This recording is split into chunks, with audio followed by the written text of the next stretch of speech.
Bueno, decía que aparte de eso, ayer jueves, Día del Corpus, fue uno de esos 3 jueves que reluce más que el sol, según las tradiciones cristianas en la península, y la fiesta solar del cristianismo. El cristianismo, no sé si luego vendrá el profesor Piñero con una rebaja y rebatirá las cosas que estoy diciendo. Es una vieja costumbre suya. El profesor Piñero, lo cual ya aprovecho para presentar a Antonio Piñero, que vino muy a menudo a los cursos del Escorial, que son la matriz de estos encuentros eleusinos. Bueno, él es todo ciencia.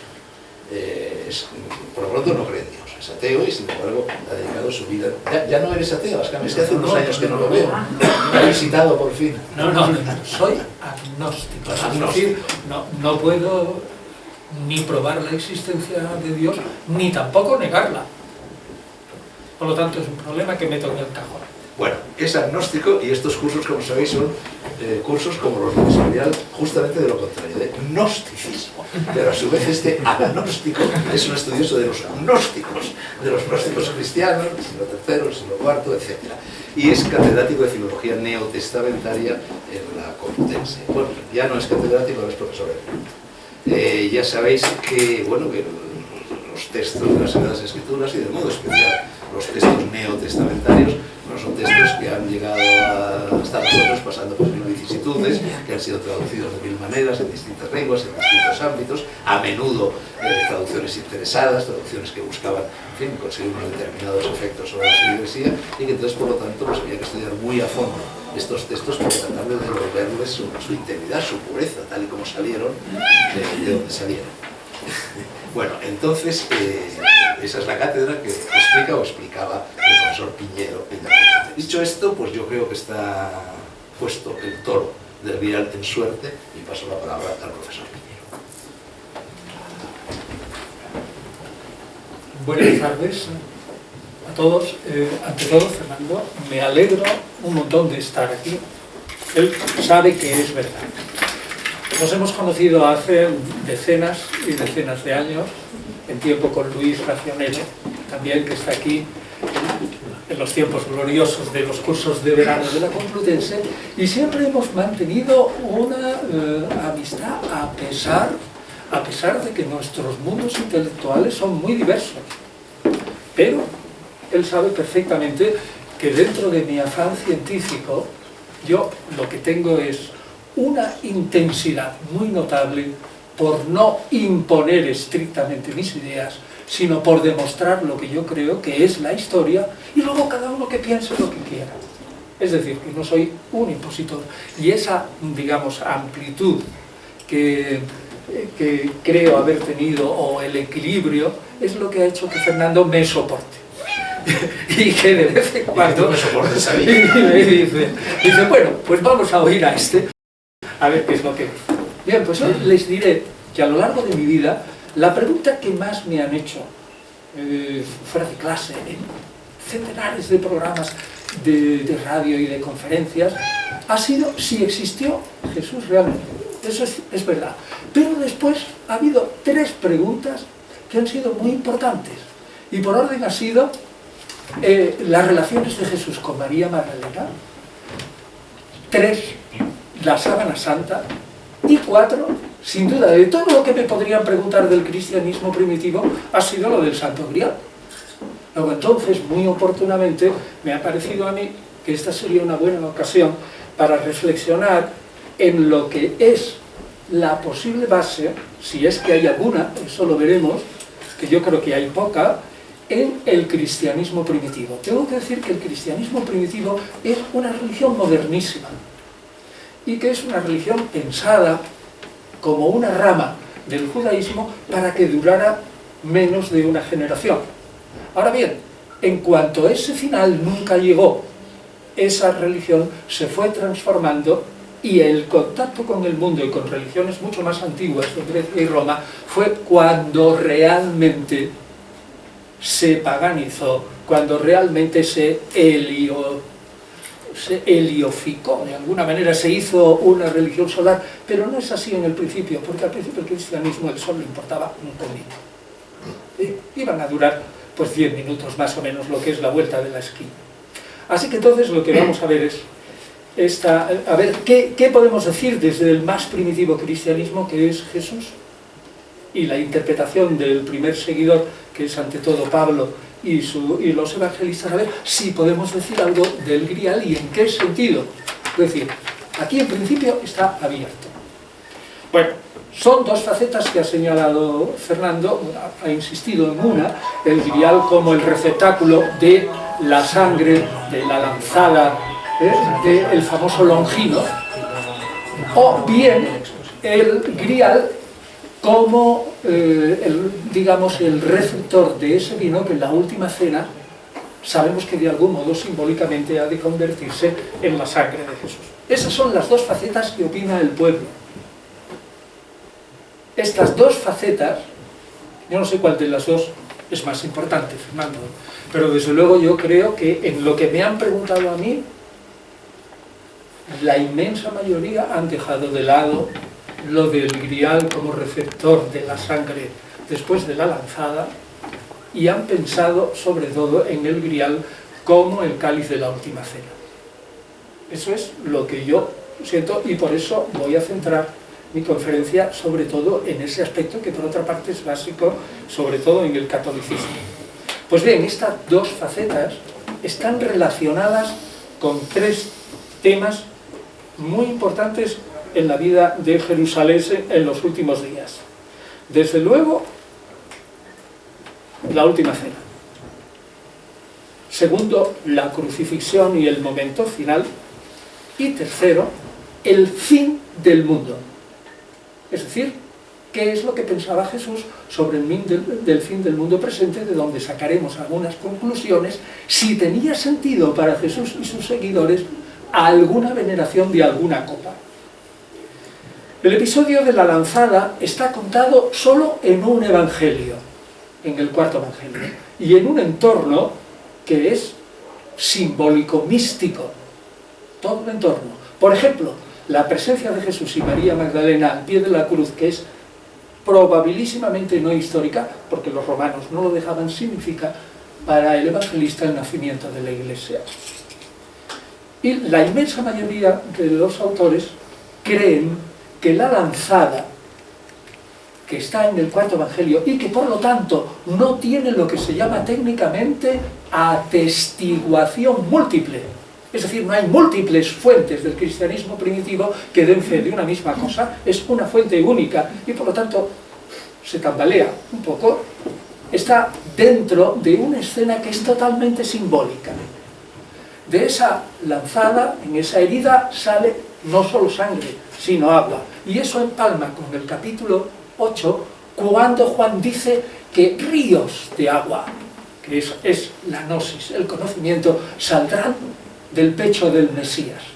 Pues bien, yo no conozco ni un solo exegeta, ni uno, incluso católico, que crea que esta escena pasa más allá de simbólica. Es decir, no le da el menor valor histórico. Por lo tanto, a partir de un consenso tan general entre los estudiosos de la antigüedad, yo diría que no debemos perder mucho tiempo en estudiar este tema.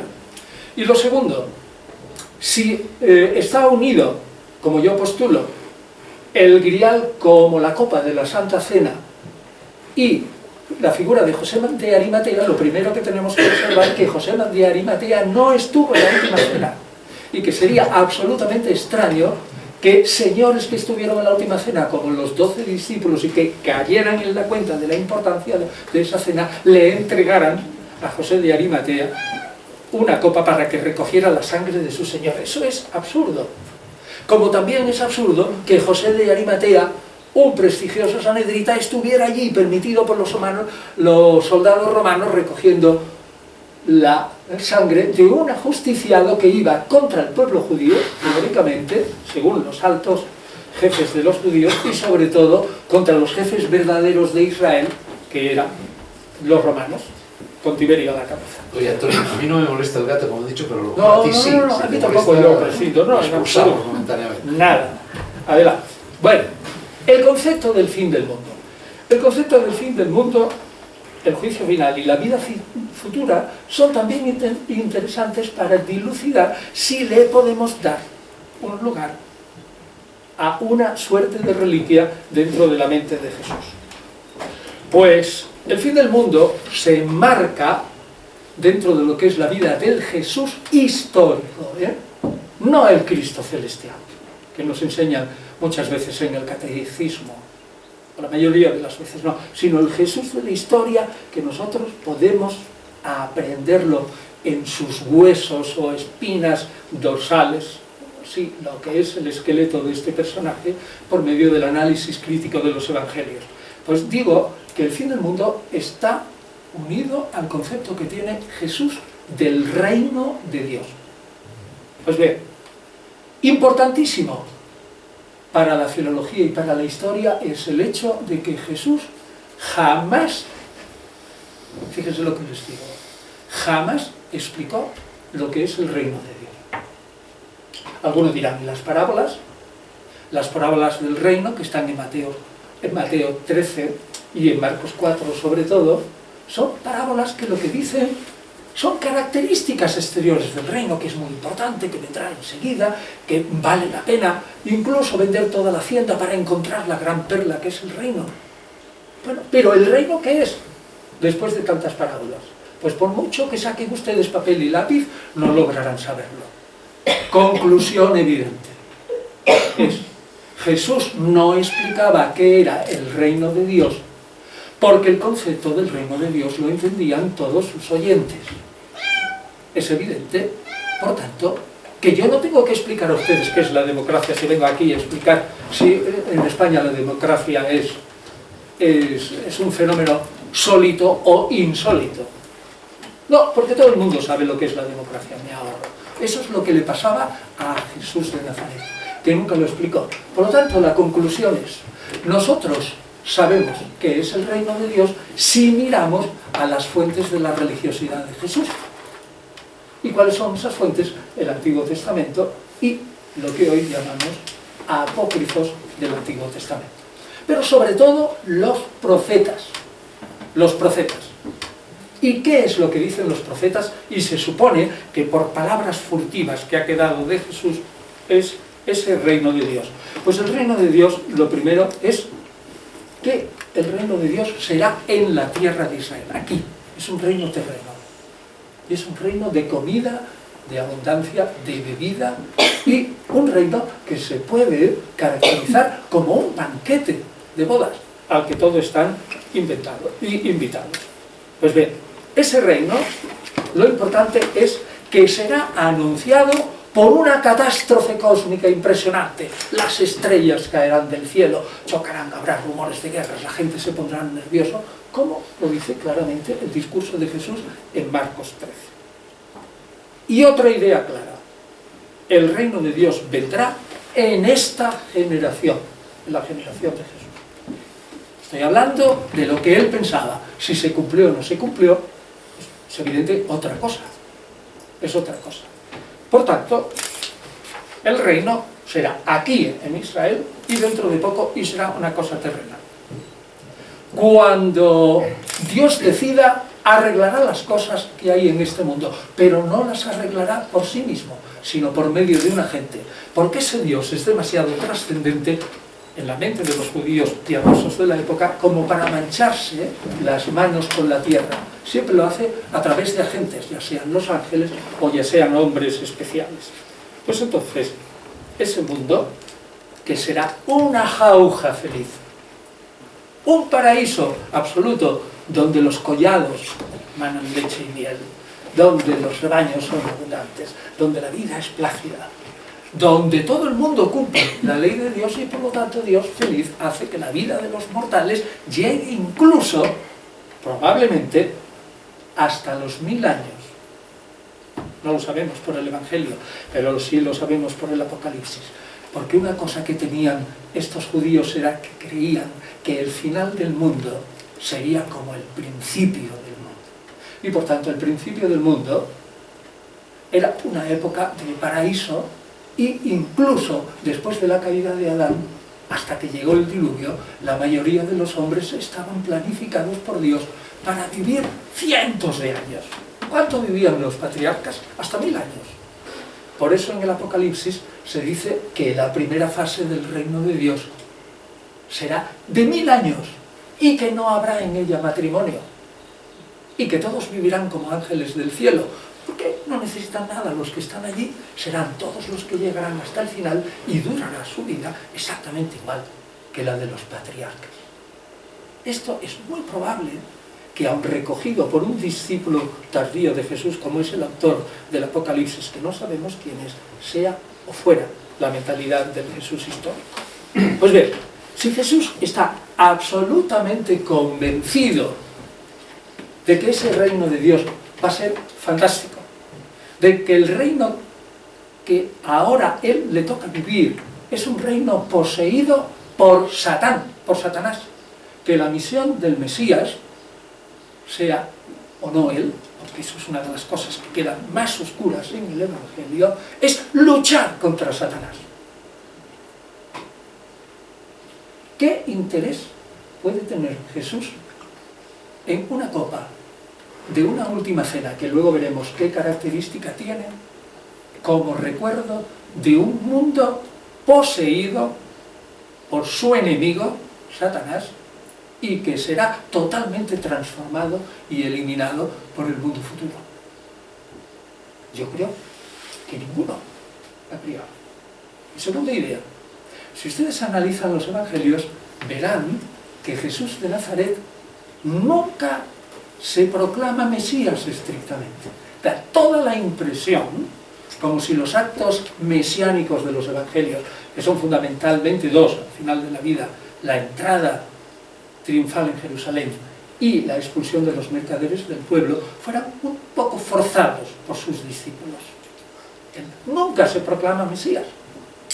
Algunos dirán, en el cuarto evangelio, en el diálogo con la samaritana. Y yo respondería, estamos otra vez en una escena simbólica del paso de una mujer de la fe imperfecta a la fe perfecta. Y allí el Mesías puede decir lo que quiera, porque no son palabras del Mesías sobre la tierra, sino son las palabras del Mesías celeste que el autor del Evangelio pone en bocas del Mesías terrestre.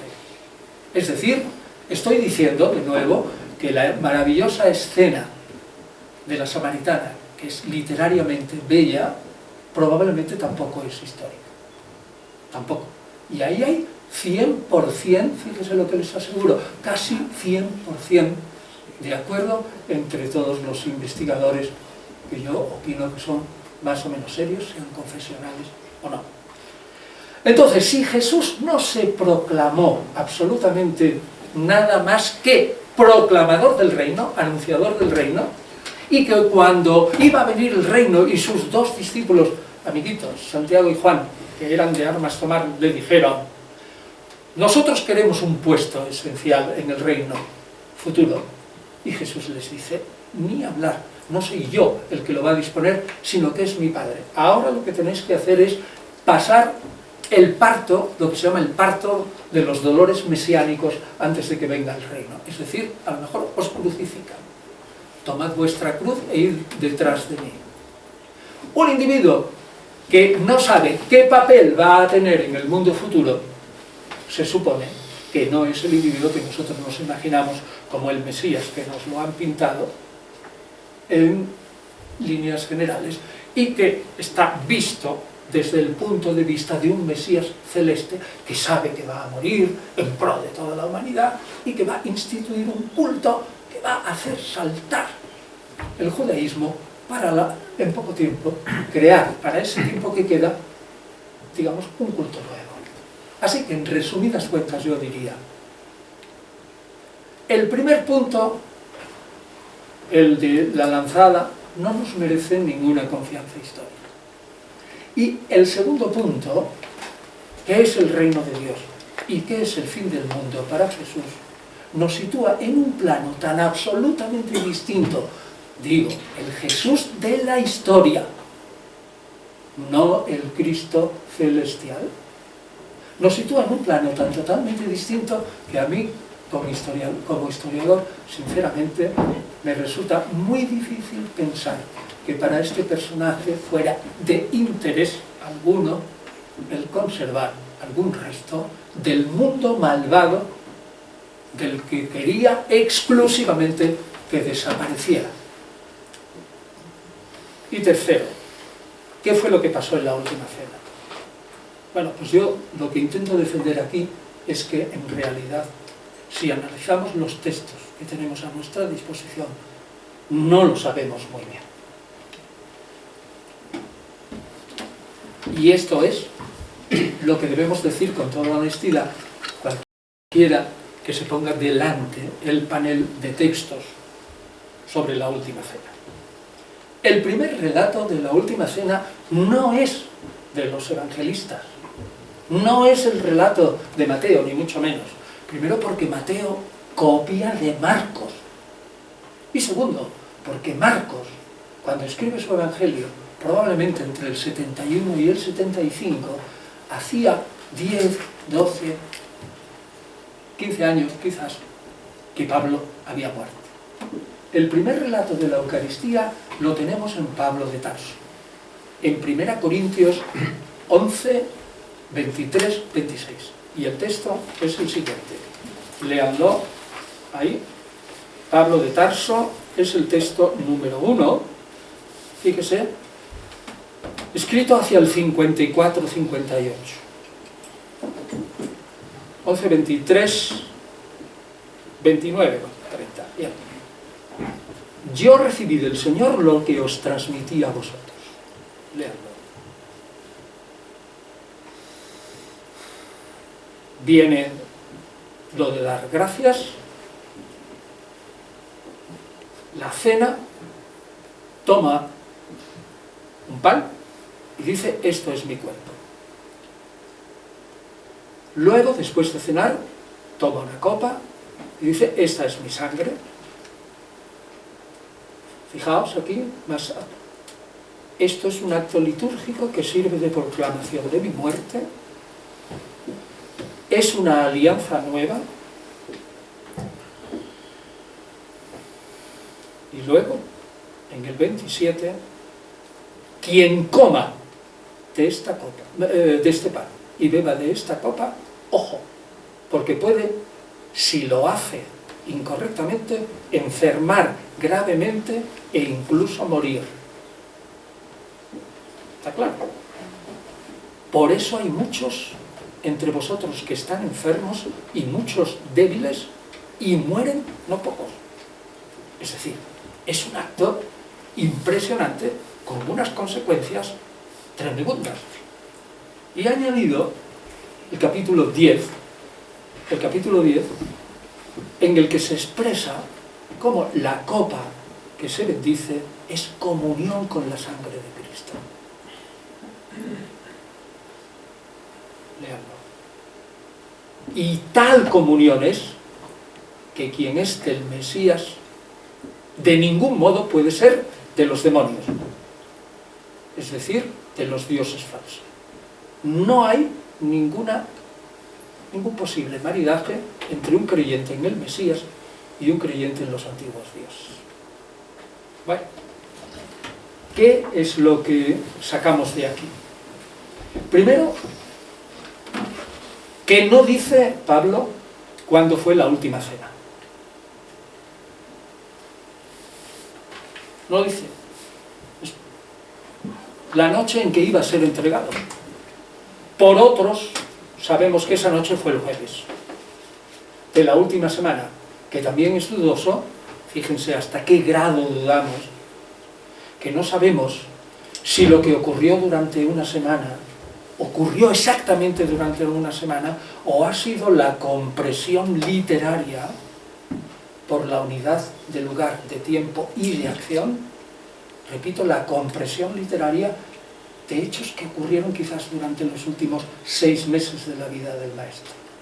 Es posible incluso esto. Pero es claro que si fue la noche en que fue entregado, no pudo ser una cena pascual. De ningún modo.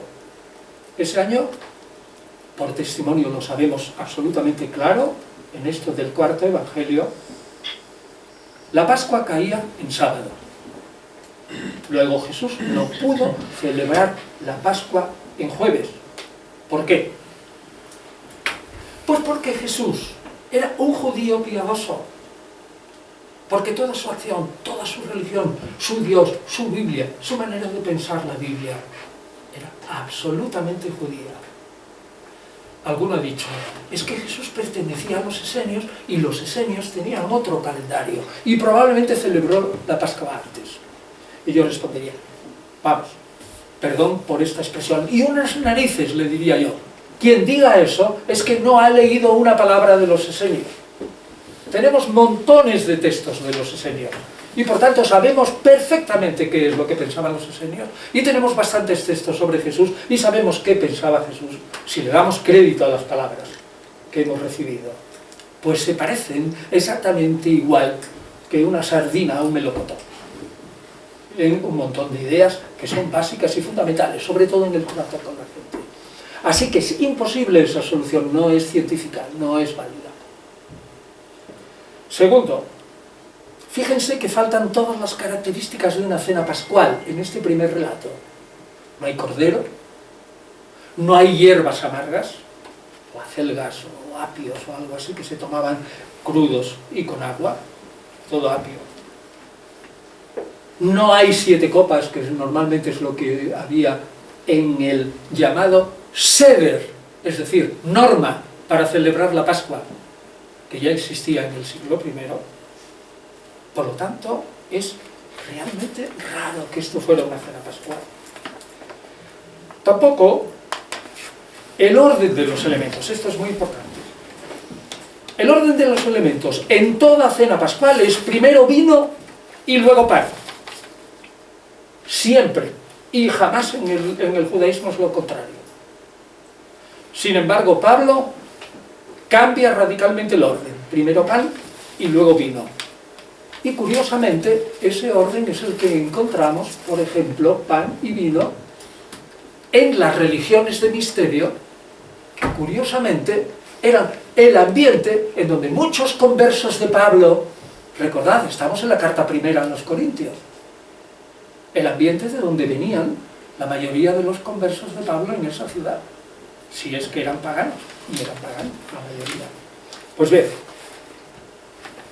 ya tenemos aquí un montón de dudas. Y ahora vayamos... bueno, y dice alianza, una nueva alianza. ¿Cómo hay que entender esta alianza? Dice que la establece Jesús. Si nosotros partimos del supuesto del que ningún científico hoy duda, que Jesús nunca quebró el marco de su judaísmo, es decir, que fue un judío estricto,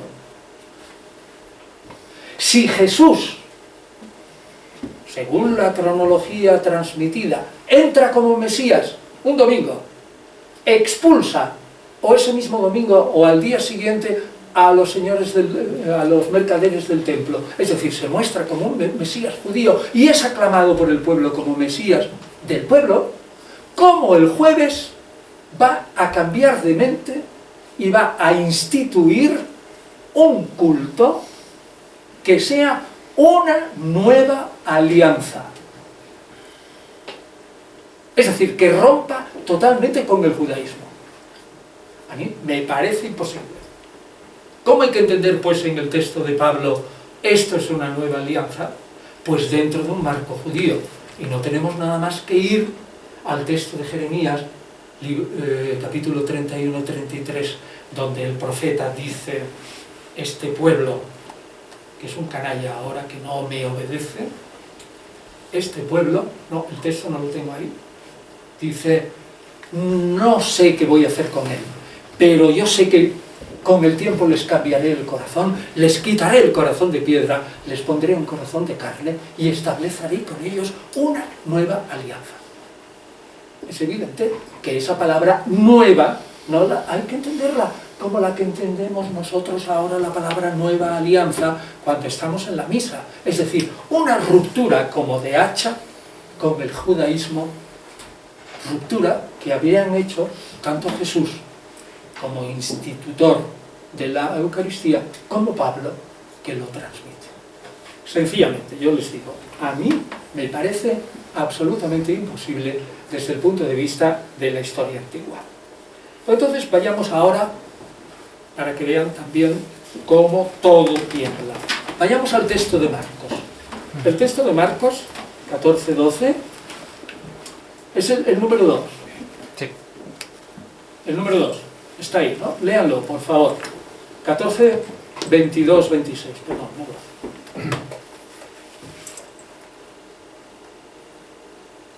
Fíjense que ahí está lo esencial. Hay una sangre de la alianza.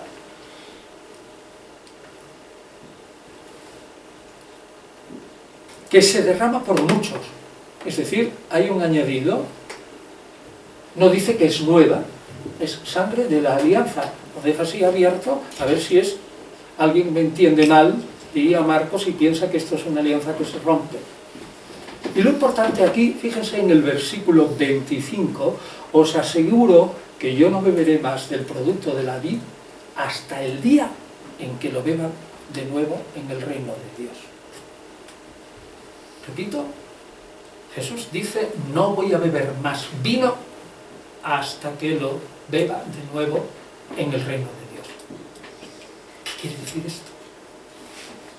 Pues claramente que Jesús está pensando que ha llevado una vida de proclamador del reino que le ha hecho enemigo tanto de los grandes jefes judíos como sobre todo de Tiberio y Poncio Pilato. El reino de Dios que Jesús proclama no es un reino totalmente judío donde no caben ni los grandes sumos sacerdotes del momento, ni Caifás, ni Poncio Pilato, ni Tiberio, ni los comerciantes, tanto griegos como romanos. Sabe que se ha buscado una buena y que probablemente acabarán con él.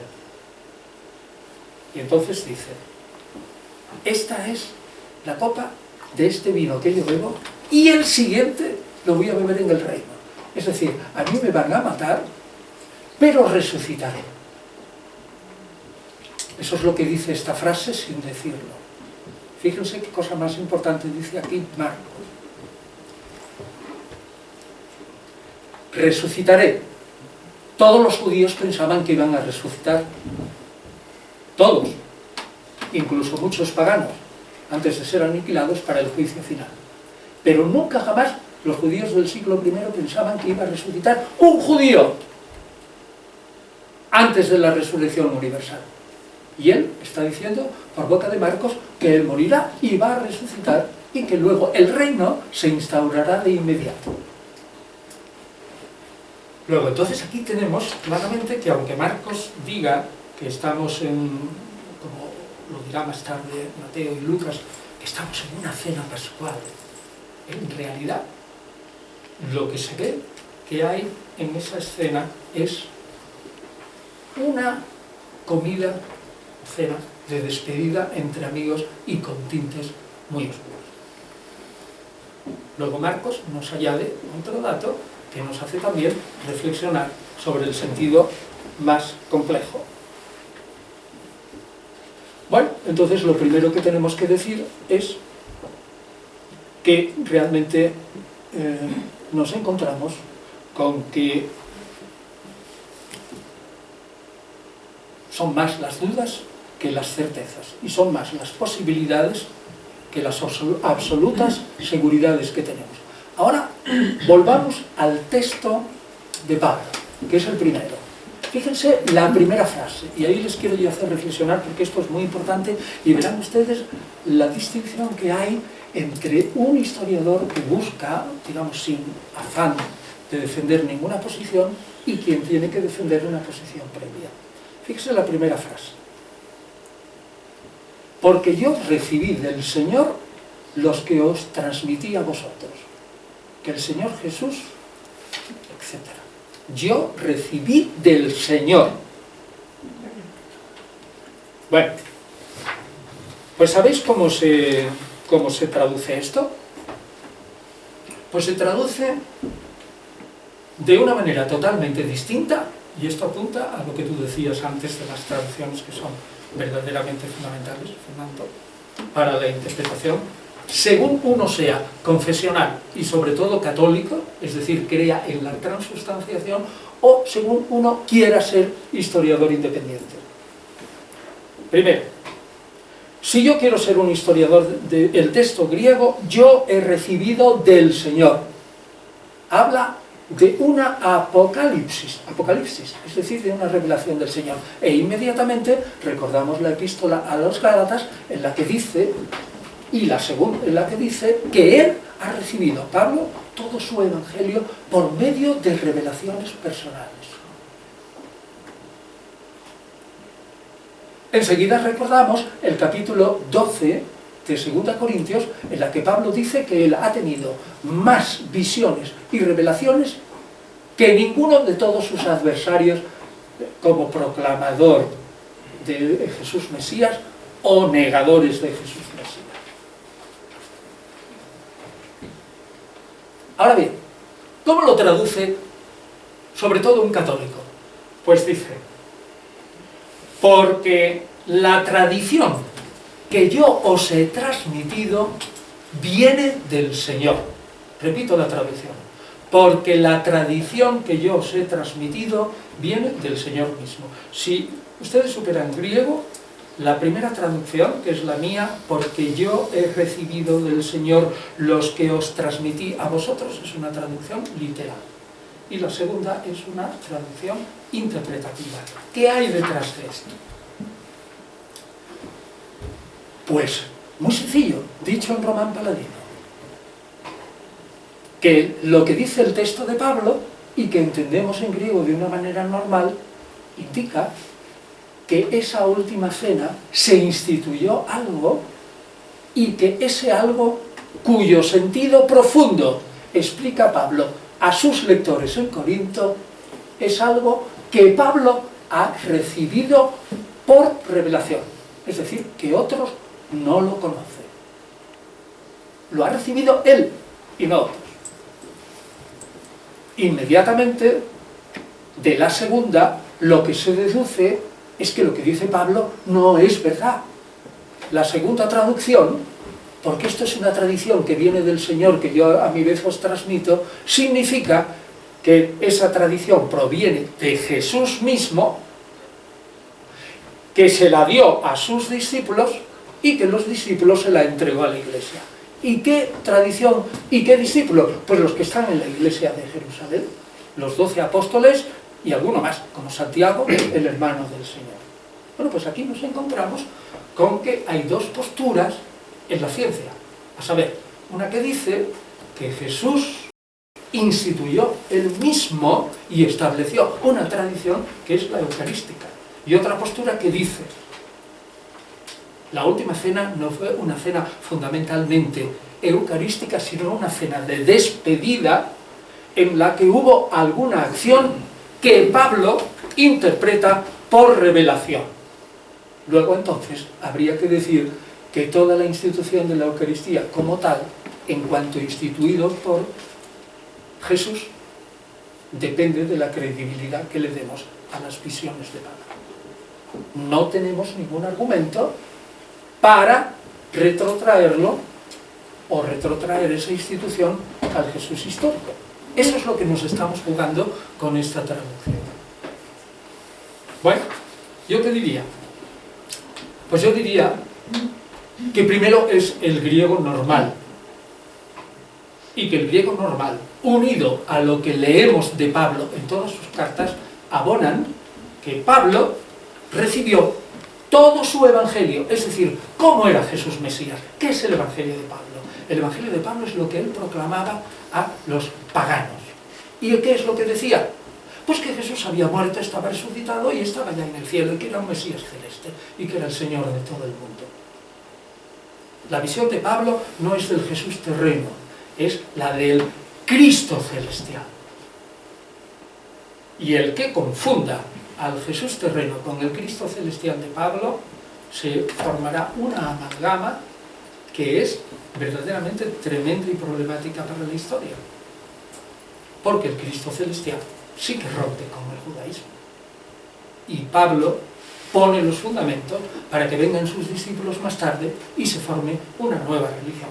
Pues bien, ¿cómo defiende entonces los partidarios de la Iglesia Católica, ante todo, esta segunda traducción que yo creo absolutamente errónea e infiel? Pues dicen, pues mire, es evidente, usted es que no cae en la cuenta que ahí se emplean dos palabras que son típicas de los rabinos para hablar de una tradición, y es recibir y transmitir. Recibir y transmitir. Kibbel, recibir, y masar, transmitir. Bueno, pues es seguro que esto es una tradición. Y yo les digo, mire, no diga ustedes eso, y ahora les voy a leer un texto fundamental en el judaísmo para que vean ustedes que este argumento no vale nada. Es decir, el argumento de que cada vez que aparezca recibir y transmitir se trata de una tradición antigua y que no proviene de una revelación, no vale nada.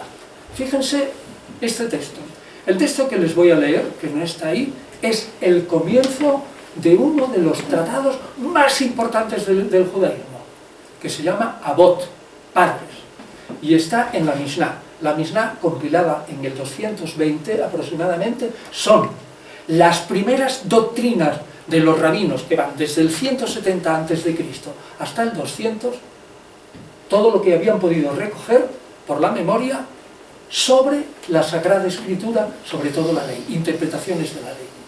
Y dice así el comienzo de Avot, Padres. Dice, Moisés recibió, recibí, en hebreo es Kibbel, recibió la ley, la Torá del Sinaí. Es decir, Moisés recibió la ley de Dios. Y Moisés la transmitió, transmitir, a Josué. Josué la transmitió a los ancianos a los profetas a los hombres de la gran asamblea, es decir, aquellos hombres que hicieron un juzgado, digamos, grande, de un tribunal, una sala de juicios de unos 120 hombres, inmediatamente después de la vuelta del exilio de Babilonia. Y de ahí hasta nosotros hoy. Es decir, es rotundamente falso que siempre que aparezcan las dos palabras famosas, recibir y transmitir, tenemos una tradición que viene del antiguo. Aquí podría hablar también de otros textos del griego, de las preposiciones que se usan, que dicen, si se usa tal preposición es que es una tradición muy antigua, y si se usa tal preposición es que es una tradición inmediata. Ganas de enredar. Les aseguro que en la época en que escribe Pablo no existe en el griego ninguna de esas finezas. Es decir, en una palabra, y no quiero darle más la lata, estamos aquí en el texto más importante que nos transmite la duda fundamental sobre si Jesús instituyó o no la Eucaristía. A saber, solo dentro del cristianismo primitivo, y ahora fundaré este aserto, repito, solo dentro del cristianismo primitivo es Pablo quien afirma que el sentido de la última cena, que no fue pascual, es la institución de la Eucaristía, tal como más tarde se desarrollará hasta la transustanciación. Bueno, ¿por qué entonces Pablo habla a los corintios de esta manera, cuando resulta que en otras cartas no dice ni una sola palabra de esta institución y de su sentido profundo? Pues, en mi opinión, no por casualidad, sino porque los grandes problemas intelectuales que tuvo, no sociológicos, problemas gordos tuvo con los gálatas, pero era porque se habían convencido de que tenían que volver al judaísmo. Pero eso fue un problema que se arregló relativamente pronto. El problema con los corintios de Pablo es que Pablo tenía conversos que venían fundamentalmente de las religiones de misterio.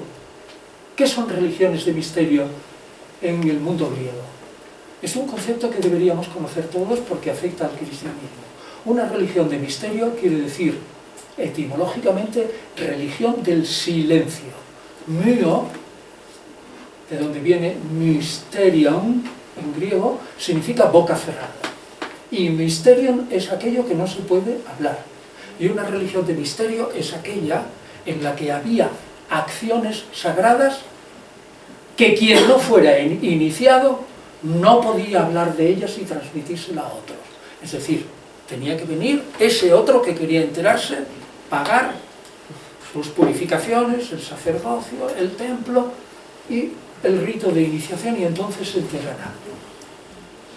Y estos señores estaban deseosos de encontrar en ese Salvador universal que les presentaba Pablo aquello que las religiones de misterio, sobre todo, y aquí entramos en el Eleusis, aquello que empezó en el Eleusis fundamentalmente en el siglo VI a.C. Una religión por la cual, si tú hacías cuidadosísimamente los ritos que se suponía que Perséfone, la hija de Deméter, de Améter, diosa madre, la diosa de los cereales, la diosa madre de la tierra, si tú haces esos ritos y los cumples con toda exactitud, consigues escapar de la rueda de la fortuna, que tu alma sea verdaderamente inmortal, que no tenga que reencarnarse otra vez y que vayas a los campos elíseos. Una divinidad de misterios es una divinidad salvadora. Y si tú cumples el rito, te salvas. Y si no lo cumples, no garantizas la salvación. Caes en la rueda de la encarnación. Pues bien, estos señores de Corinto querían del Jesús que les predicaba Pablo algo parecido, que les garantizara la inmortalidad y sobre todo también esa especie de unión que había entre el iniciado con la divinidad salvadora, de tal modo que esa unión sirviera de garantía para que yo no cayera con mi alma otra vez en esta tierra, es decir, en un infierno aquí, o definitivamente en el infierno. Pues bien, y Pablo les dice, tenéis en la doctrina de Jesús lo mismo que encontráis en las religiones de misterio, pero mucho mejor. Con el bautismo sufrís la muerte de Jesús, lo mismo que la muerte de Perséfone cuando es raptada por el Hades y tiene que pasar 6 meses bajo tierra, que es el invierno, hasta resucitar en primavera. Con el bautismo estás 3-4 segundos sumergido en el río, parece que te vas a ahogar y de repente respira y has resucitado con Cristo. Y segundo y principal, eso lo explica en otro sitio. ¿Y aquí qué es lo que explica? La segunda parte. ¿Buscáis una unión con la divinidad? Pues aquí tenéis una unión impresionante con la divinidad o con el agente de la divinidad, que es el Señor y Mesías, que está en el cielo sentado a la derecha del Padre. Y si coméis este vino, este pan, y bebéis este vino, que representan simbólicamente la sangre y el cuerpo del Mesías, que está sentado a la derecha del Padre, viviréis eternamente porque estáis unidos plenamente con el Mesías. Y por eso se lo explica. Ahora, esto es tan fantástico, esta interpretación de una última cena de despedida en una cena de comunión íntima con la divinidad. Es decir, lo que yo postulo claramente es que Pablo, que sabe que es una cena de despedida, le da un sentido más profundo. Es tan tremendo que este sentido de Pablo pasa luego a los evangelistas. Y ustedes me dirán, ¿por qué lo sabe usted? Pues por 2 cosas, pero sobre todo por una. Porque analizando los evangelistas, sobre todo Marcos y Juan, veo que el núcleo de la interpretación de Jesús y otras muchas nociones de Pablo están presentes en la manera de expresar cómo es el Jesús de los evangelios. Con otras palabras, los evangelistas, y esto no se lo enseñan nunca, Marcos, Mateo, Lucas y Juan, son discípulos de Pablo y no pueden entenderse a fondo, si no se estudian junto con la teología de Pablo, que es el primer autor del Nuevo Testamento. Pablo ha tenido la mala pata que está publicado en el Nuevo Testamento mucho después de los evangelistas. Es decir, el orden te presenta el Nuevo Testamento, Mateo, Marcos, Lucas, Juan, Hechos de los Apóstoles, y luego viene Pablo. Con lo cual, preguntan ustedes al 95% de la gente en la calle y les dirán que los evangelistas escribieron primero y que Pablo vino después. Es exactamente al revés. Pablo escribió primero y escribió durante 10 años y marcó poderosamente la rama del cristianismo que luego es continuada por los evangelistas. No digo todas las ramas, porque, como he expresado en el libro Cristianismos derrotados, si ustedes bajaran con una máquina del tiempo a mitad del siglo II en Asia Menor, se encontrarían por lo menos con 10 cristianismos. Esto es muy importante para lo que voy a decir al final. Como mínimo con 10. Había muchos cristianismos. Pablo es una de las ramas, pero es la rama que venció. Y la rama que aproximadamente a inicios del siglo III, es decir, en torno al 200, casi había barrido a las otras ramas. Y todos los evangelistas y todo el Nuevo Testamento, y ahora les diré otra frase a la que yo he llegado después de mucha reflexión, cuando la gente dice el Nuevo Testamento es el fundamento del cristianismo, yo les he dicho a mis alumnos, el Nuevo Testamento es el fundamento de un cristianismo, que es el Pablo, y que es el que venció. Y es lo que yo repito últimamente muchas veces, porque me parece que esto es lo que nos da la clave para entender un montón de cosas. Pues bien, y ahora vamos a los últimos textos.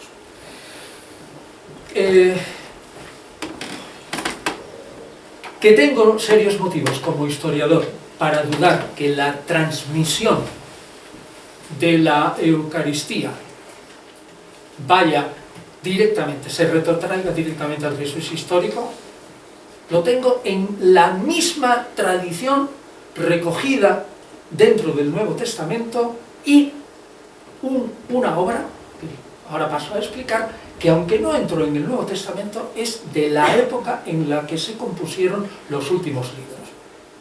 Y lo fundamental es, para abreviar, si ven ustedes el texto de Lucas, ven ustedes que yo lo he dividido, me voy a saltar el 3, el de Mateo, porque Mateo copia casi a Marcos, y por lo tanto lo podemos saltar. Pero fíjense el texto de Lucas. La traducción de los manuscritos en la que se basa el Nuevo Testamento es fundamentalmente de una rama alejandrina de textos, que está en el Vaticano, el manuscrito más importante, que es la base de nuestra traducción de Lucas. Pero existe otra tradición de Lucas que presenta la institución de la Eucaristía de una manera mucho más breve. Observen ahí en el número 4, el texto de Lucas. Breve, que es el primero, y el texto de Lucas largo, que es el segundo. Fíjense las diferencias que hay. En el primero, fíjense el cuarto texto. Nando, lo puedes ver aquí.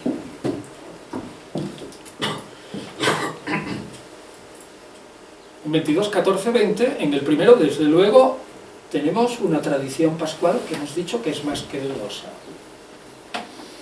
Tenemos la tradición de la cena de despedida, el cumplimiento del reino de Dios. Y tenemos la tradición de la copa al principio, pero ahí se para. Es decir, manuscritos importantes, es lo que quiero decirles, manuscritos importantes del Nuevo Testamento tienen una tradición muy corta que solo habla de la copa. Y hay otra tradición de manuscritos también muy importante, que es la alejandrina, que tiene un texto más largo, que ya habla del pan y la copa, la alianza que es derramada por vosotros. Es decir, nos encontramos con que en los mismos evangelios hay tradiciones textuales de manuscritos que son dubitantes, son dudosas, se dividen.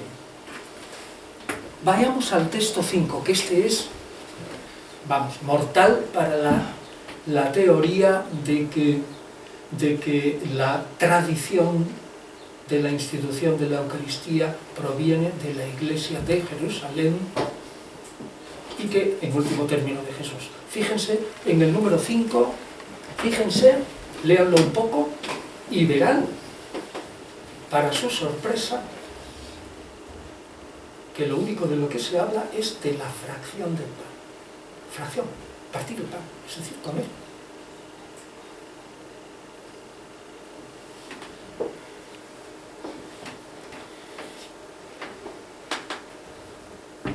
El más importante es el primero.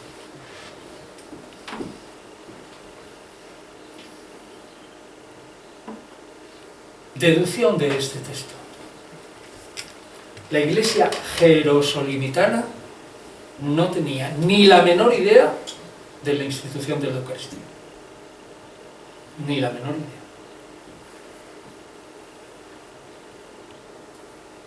Texto 6.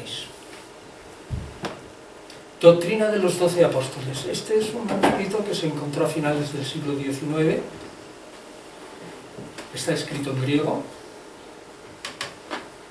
que es antiquísimo y que es muy interesante porque habla de la Eucaristía, pero como acción de gracias, una comida de acción de gracias. Léanlo, por favor, ahí tómense su tiempo y les daré un premio si encuentras en este texto, que probablemente es del 110, si encuentran ustedes el menor indicio de que una comunidad judía no paulina, una comunidad judía no paulina, a ver si encuentran ustedes en este texto antiquísimo que habla de la Eucaristía algún indicio de una institución de la última cena.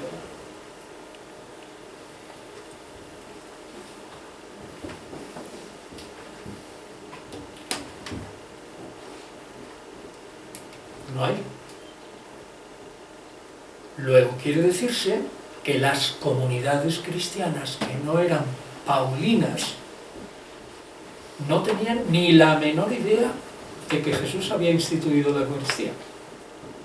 Y si a esto añaden lo que yo les dije al principio, que Jesús era totalmente judío y que yo veo imposible que un Jesús totalmente judío el domingo y el lunes piense dentro de un marco totalmente judío y el jueves instituya la Eucaristía para el perdón de los pecados con una nueva alianza, que enseguida se toma la palabra nueva en un ambiente griego como nueva, no en el sentido de Jeremías.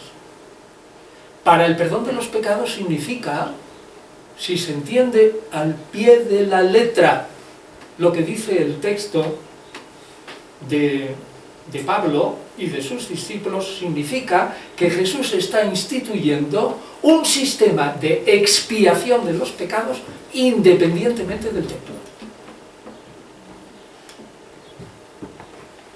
Eso es imposible en el Jesús histórico, imposible del todo.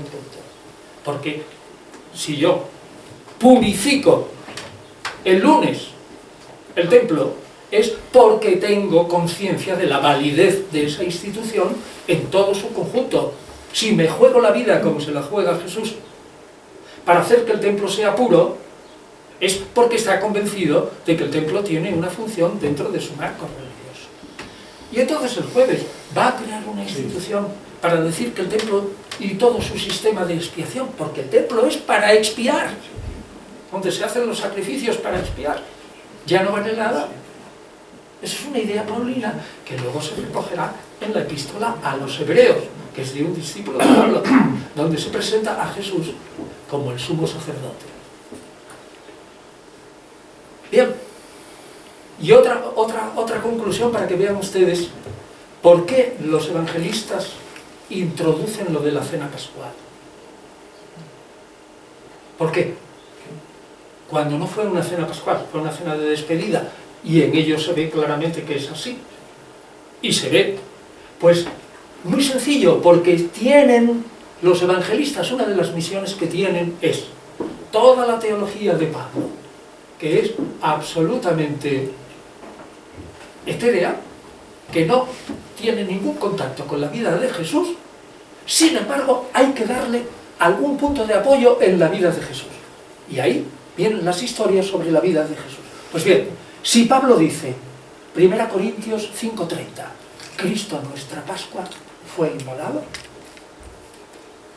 es necesario que en la última cena, de alguna manera, haya algún resabio que suene a cena pascual. Porque si no, no podría haber dicho Jesús, según Pablo, que él era el Cordero Pascual que era inmolado por el pecado de muchos. En una palabra, estoy diciendo, aunque a ustedes les parezca raro, que la aparición de la cena pascual en Marcos y de ahí en el resto de los evangelistas es un producto de la teología paulina, y que Pablo es un evangelista paulino. Y por último, para que vean la desazón que produce, si ustedes cogen el Evangelio místico simbólico de Juan, en el capítulo 13 encuentran alguna institución de la Eucaristía. De ningún modo. ¿Qué es lo que hay? El lavatorio de los pies. Luego Juan no está de acuerdo con algún aspecto de la institución de la Eucaristía y elimina la institución de la Eucaristía y la cambia por el lavatorio de los pies. No, señores, esta tradición no puede ser tan absolutamente firme como para que un evangelista la elimine del mapa. En conclusión,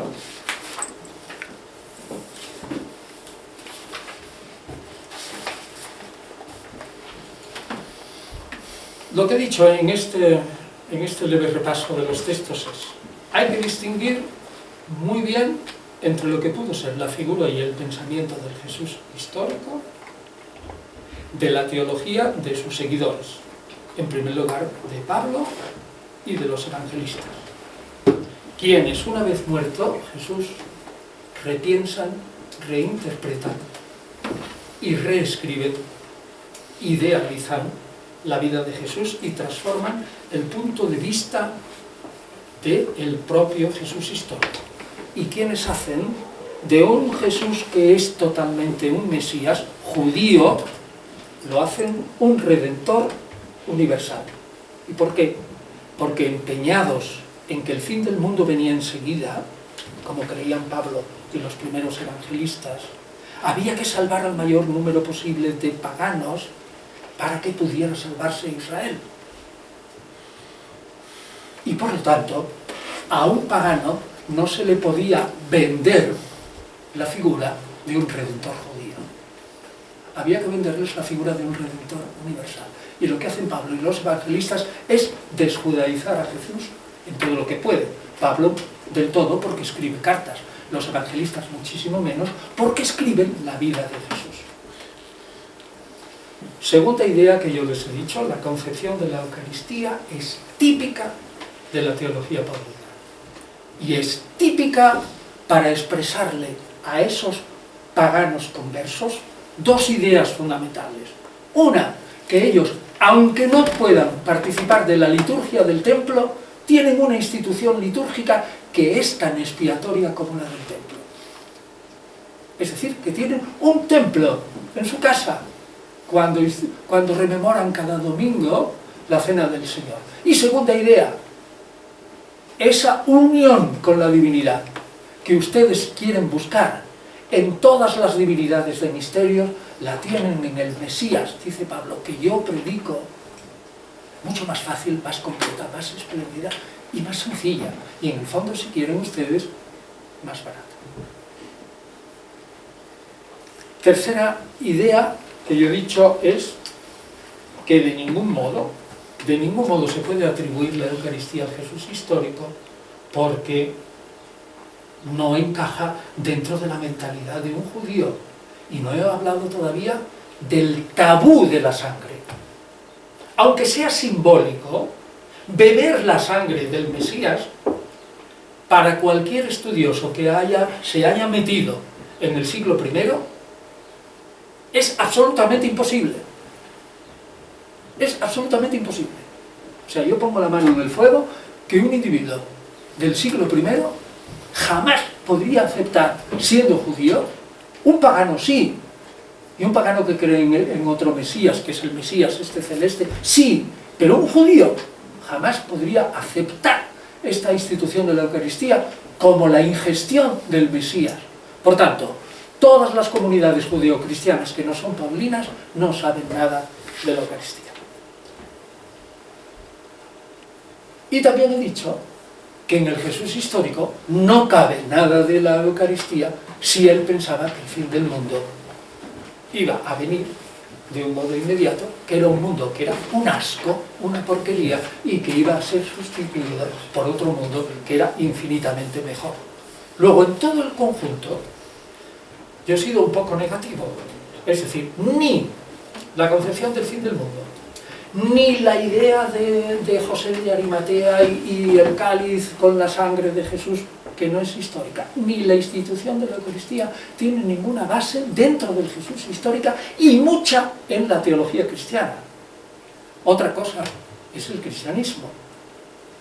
Ahora bien, también he defendido muchas veces en contra de algunos colegas, y ahora he sacado un libro de textos, que se llama Jesús de Nazaret, el hombre de las 100 caras, donde en 350 páginas yo solo he escrito unas 20.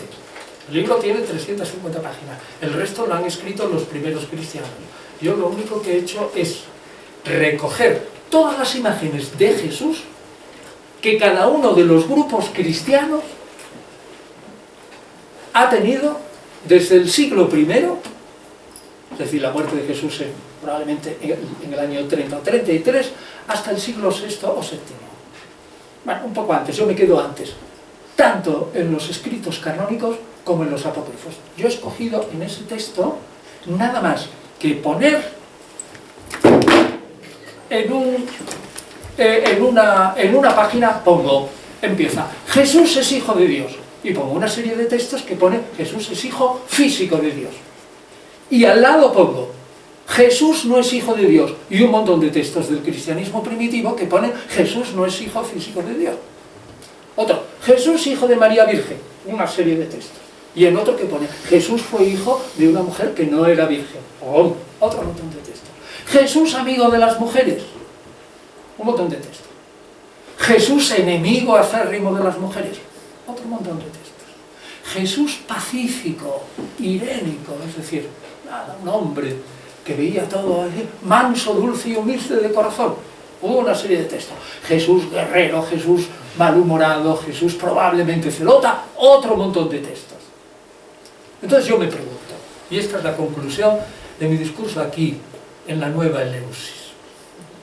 Si los primeros cristianos, inspirados de algún modo por el Espíritu como creían, tenían la posibilidad dentro del cristianismo, cada uno, de construirse su propio Cristo, y mira que tú lo has dicho a veces, y yo al principio pensaba, esto no es posible, hasta que he ido dando vueltas, ¿sabes? Y he dicho, si los primeros cristianos se construyeron sus Cristos cada uno, como yo, un filólogo, o muchos más, otros individuos, voy a insultarles, apalearles, echarles a la hoguera, porque se construyen sus propios Cristos. No tengo ningún fundamento. Ni la historia, ni la filología me permiten a mí ser más que un tremendo y modesto relativista. Es decir, Un escéptico total en el sentido de que cada uno es libre para formarse el Jesús que quiera, porque así lo hicieron los primeros cristianos, por lo menos hasta el siglo V. He dicho.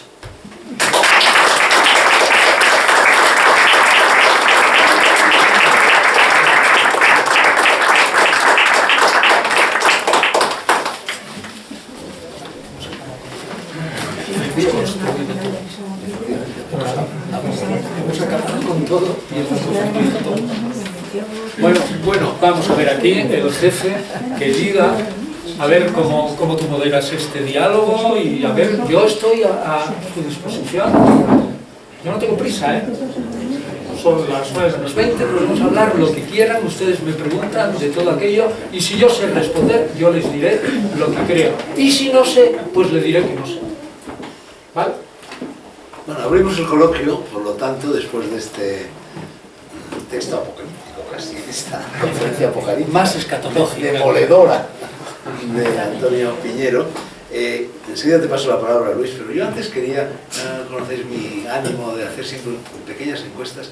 Entre todos vosotros, ¿cuántos se consideran cristianos? Cuando digo considerarse cristianos no me refiero al hecho evidente de que todos hemos sido bautizados y educados en un ámbito cristiano y unas ideas de religión, sino quiénes verdaderamente se consideran cristianos militantes aquí, ahora, entre vosotros. Una cosa es ser cristiano militante y otra cosa es ir a la iglesia. No, uno que vaya a la iglesia es un cristiano militante. Cristiano practicante, si quieres. ¿Cuántos son aquí cristianos practicantes? Pero vale un cristianismo muy a medida, como de los demás cristianos. Muy anarquista.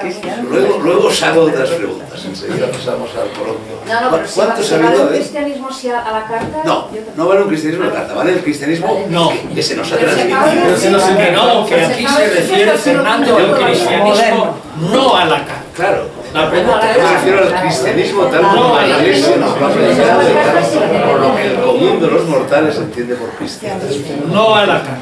Entonces, ¿cuántos cristianos no a la carta, sino al menú fijo hay aquí? Ninguno, ¿eh? Ojo, yo no quiero machacar a estos cristianos. Al contrario, quiero averiguarlo para dialogar con ellos, no hay ninguno. Sí hay.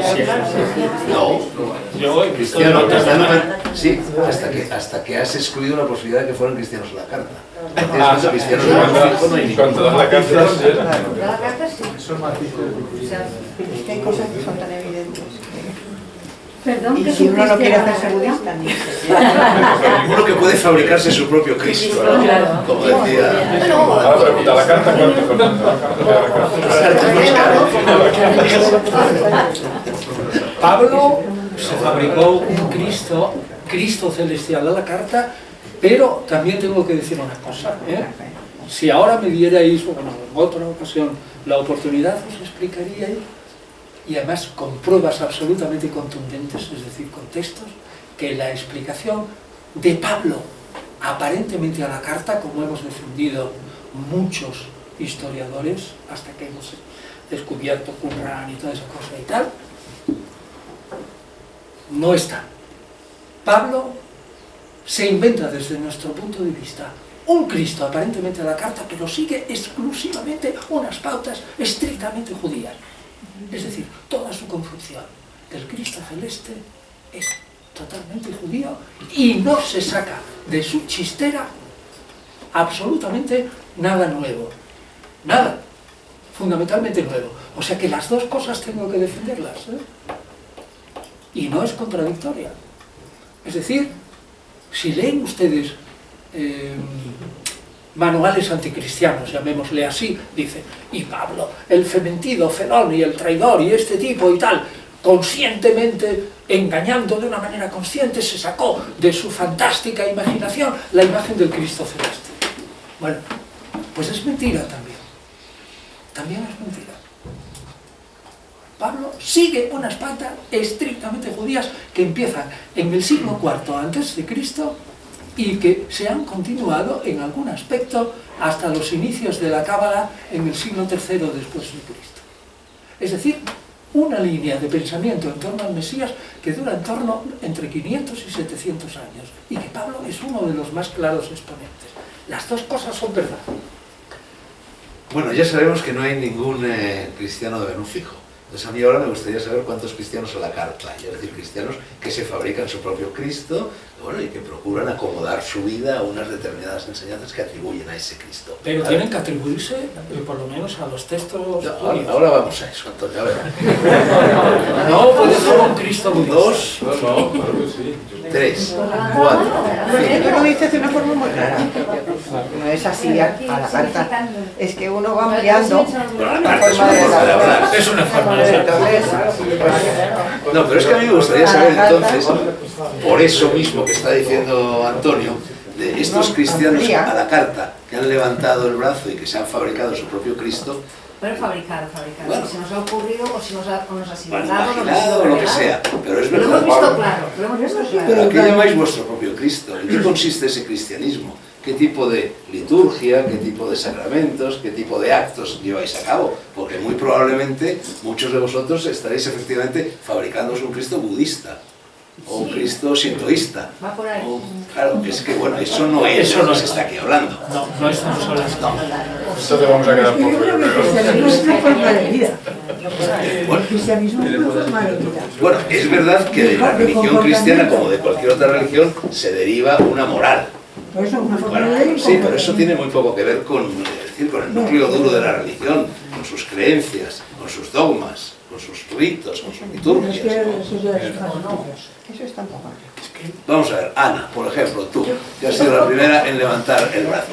Así, ¿cómo es tu Cristo? ¿Por qué tú dices que sí eres una cristiana a la carta de tu propio Cristo? A ver, ¿cómo es tu Cristo? ¿En qué consiste ser cristiano así?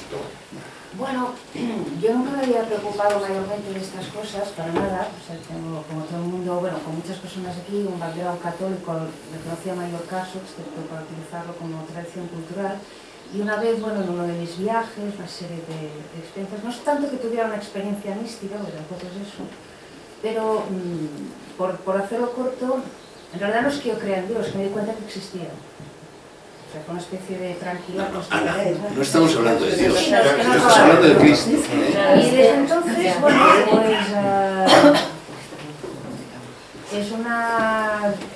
Digamos, a mí la religión como organizadora de conductas me interesa muy poco. O sea, además creo que las únicas religiones que me interesan son las que transitan un camino individual. En ese aspecto encajo mal en la tradición católica.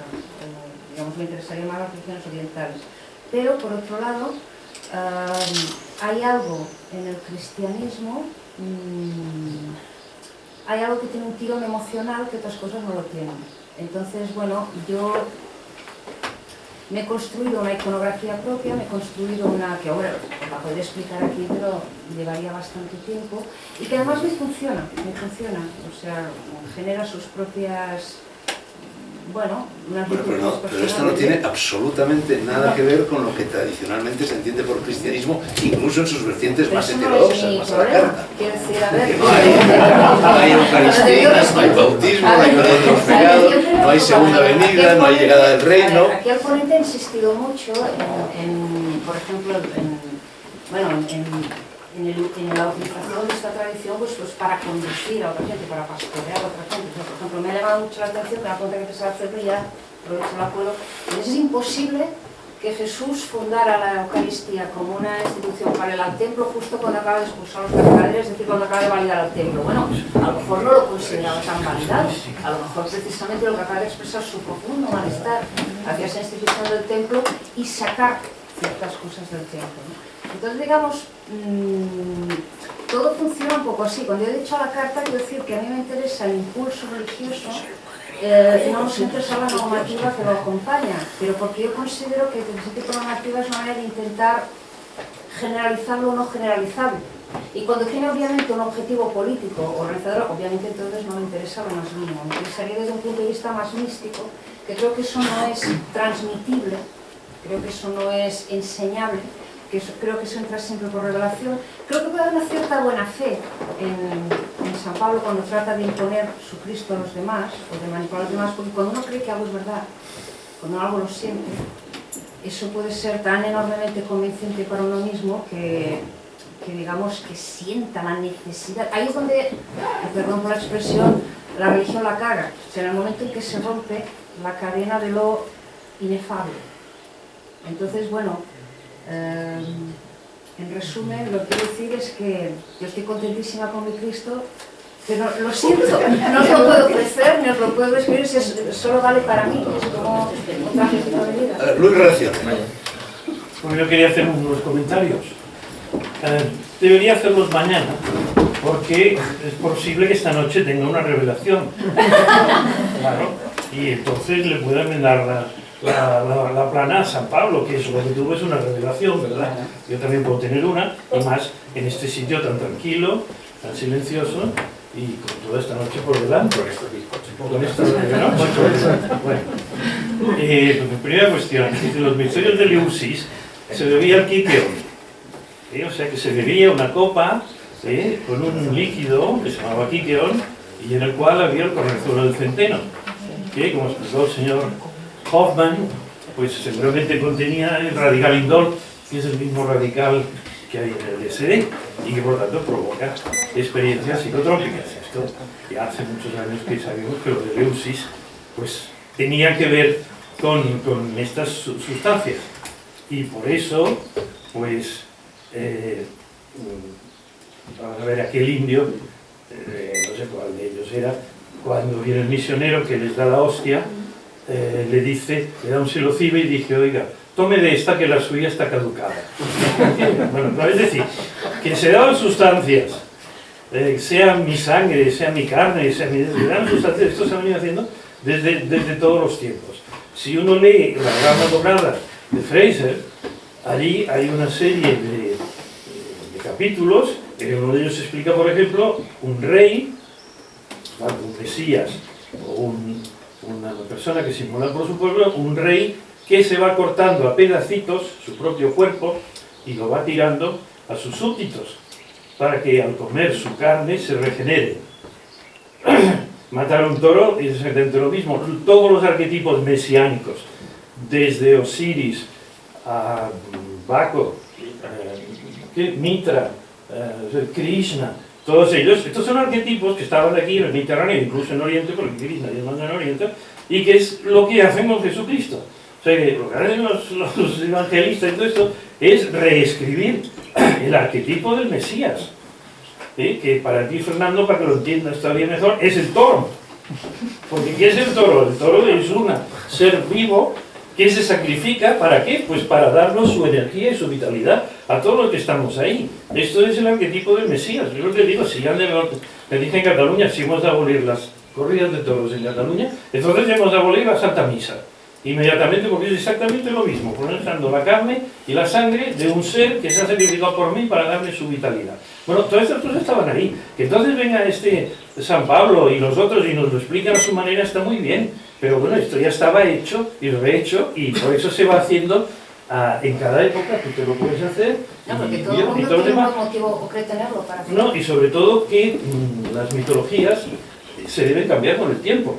Nosotros no podemos ahora estar andando con una mitología de unos pastores de cabras en Palestina de hace 3000 años. Es que no nos sirve para nada. Entonces hemos de dar con una mitología que nos responda a las situaciones vitales que estamos viviendo. Nada más. Bueno, yo personalmente... O sea que no me creo ni una palabra de todo esto. No soy partidario. Yo suscribo todo lo que ha dicho Luis. Esa es mi postura también. Si los hechos hipotéticos, si los hechos ocurrieron, pues el 1, porque ¿qué teoría hay sobre que la primera carta a los Corintios fuera en 54? Porque ese lapso de tiempo. El problema de la cronología de las cartas de Pablo es muy complejo y hace que entre los estudiosos la diferencia de años de composición en las cartas varíen entre 1 a 5 o más. La manera de situar a Pablo es cuando habla de que Pablo estaba en Corinto los Hechos de los Apóstoles y que era el procónsul de Acaya, un tal Lucio Galión. Eso es una inscripción encontrada entre muchas inscripciones de la Roma antigua, y además en las historias de Roma, Tácito y en otros, sale ese mismo procurador y se fecha que estaba el Galión en Corinto aproximadamente en el año 51 o 52. No sabemos cuándo empezaban exactamente las magistraturas. Sí sabemos que empezaban en junio, pero no cómo podemos contar los años en que empieza una magistratura, porque se dice en el año 15 de Tiberio. Bueno, ¿el año 15 de Tiberio es iniciado ya el 15 o es el 14 absolutamente terminado? Es decir, hay una diferencia de meses. Bien, entonces, teniendo en cuenta que los Hechos de los Apóstoles nos presentan a Pablo en Corinto en el año 51, porque Pablo es juzgado por este procónsul de Acaya, que se llama Galión, a partir de ahí empezamos a reconstruir hacia adelante y hacia atrás los datos que Pablo nos presenta de su vida en la epístola a los Gálatas, capítulos 1 y 2. No dice cuándo tuvo su llamada, lo que la gente suele denominar conversión, sino cuándo sintió la llamada para seguir a ese Mesías que antes había perseguido y para hacerse del grupo de sus seguidores. Pero sí que pone, debe ser muy pronto, por la manera como describe el lapso de tiempo que él había sido perseguidor, que es muy escaso, a lo mejor no fue más de un año o dos. Entonces nosotros establecemos hipotéticamente que la llamada debió de ocurrir unos 2 o 3 años después de la muerte de Jesús, y a partir de ahí, 2 o 3 años, hipotetizando que Jesús nació en el 30, ponemos la llamada en torno al 32 o 33, y que estaba en Corinto, cuando lo dicen los Hechos, en el año 51. ¿Vale? Muy bien. Y luego está la tradición de que Pablo murió en la persecución de Nerón contra los cristianos, entre paréntesis. Se dice que Nerón persiguió a los cristianos, pero es que no es totalmente verdad. Lo que persiguió Jesús fue a unos presuntos incendiarios, pero que como había mucha gente que los veía mal, porque eran judíos fanáticos, pues entonces cogió el chivo expiatorio que más conveniente le pareció. Pero no los persiguió como cristianos o a tales, sino como incendiarios. Y si el chivo expiatorio hubiera sido unos del norte de África que hubieran formado un collegium allí en Roma, pues hubiera perseguido a esos. Entonces tenemos el año 64 como fecha del incendio de Roma y la muerte de Pablo. Pues combinando todos esos datos y los datos internos de las cartas y de los Hechos de los Apóstoles que nos relatan los viajes que hizo Pablo por diversas ciudades de Asia Menor, construimos toda la cronología de Pablo.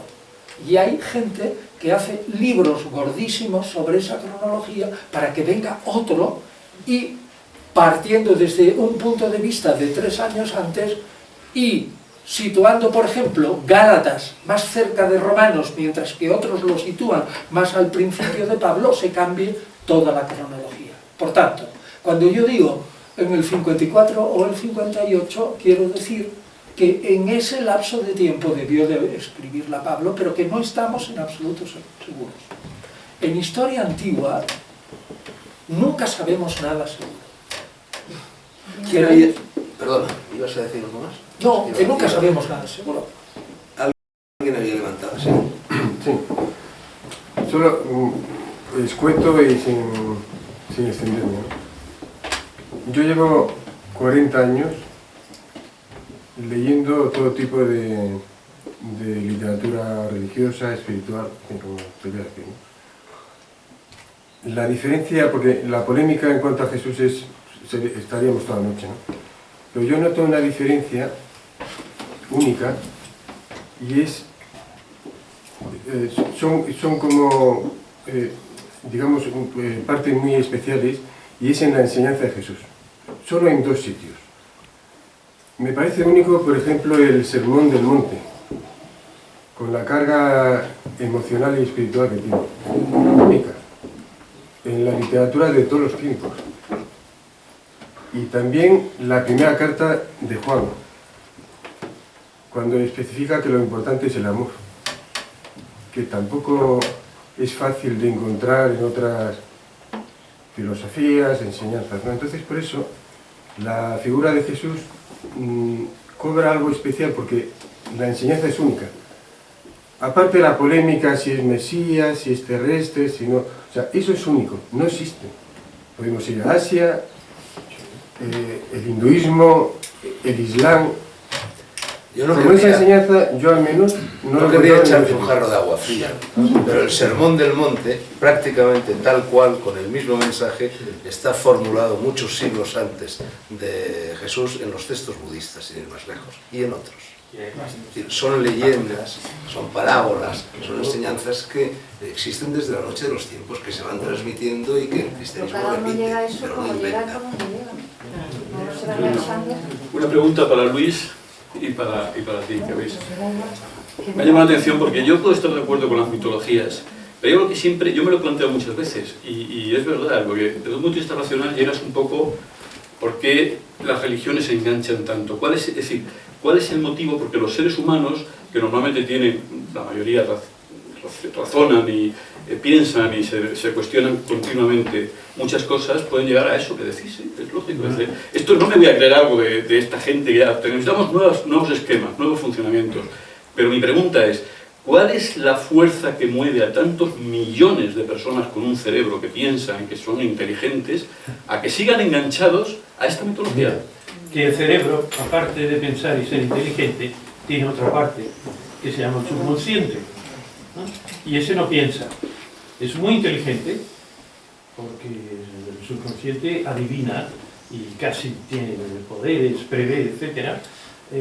Pero no piensa racionalmente y es emocional. Entonces, si tú te quieres explicar por qué los nazis convencieron a 50 millones de alemanes a hacer los disparates que hicieron y a dar aquellos gritos por las noches y todo esto, léete a Carl Gustav Jung en sus artículos sobre la guerra mundial, uno que se llama Wotan y otro que se llama Después de la catástrofe. Y ahí él, que estudió el subconsciente y que definió muy bien los arquetipos, explica cómo para manipular, que las religiones manipulan a través de mitologías y de arquetipos, todas. Y entonces Jesucristo es un arquetipo más, es como, ya lo hemos dicho, como Osiris, como Dionisio, como Krishna, como todos.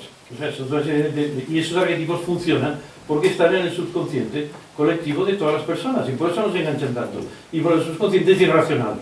Pero Luis, y no lo disiparás con argumentos. Pero Luis, esos arquetipos están subconscientes y se les pueden dar muchos usos. O sea, que estáis hablando Claro. de un modo por omisión de la manipulación. Claro. A veces esos arquetipos te pueden servir como palanca liberadora de potencias tuyas que Correcto. las tenías bloqueadas. Pero claro que sí, O a pueden ver. tener uso artístico, pueden tener un Ya. uso místico. Pero pueden sí, tener- y Jung te lo dice. Lo Sí. importante es A ver. pastorearlos tú y nosotros todos pastoreen desde fuera. El proceso de individuación que dice Jung, que es lo que ha de hacer cada persona, es ir integrando en su consciente los trozos que pueda de su subconsciente. Porque claro, el subconsciente, si te invade de golpe, te vuelves loco, o te coge una neura, o te quedas muy tocado. O sea que es muy peligroso. Tú no te puedes confrontar con el arquetipo, con el subconsciente que te invada de golpe. Produce una revelación, que es lo que te va a pasar. Pues sí,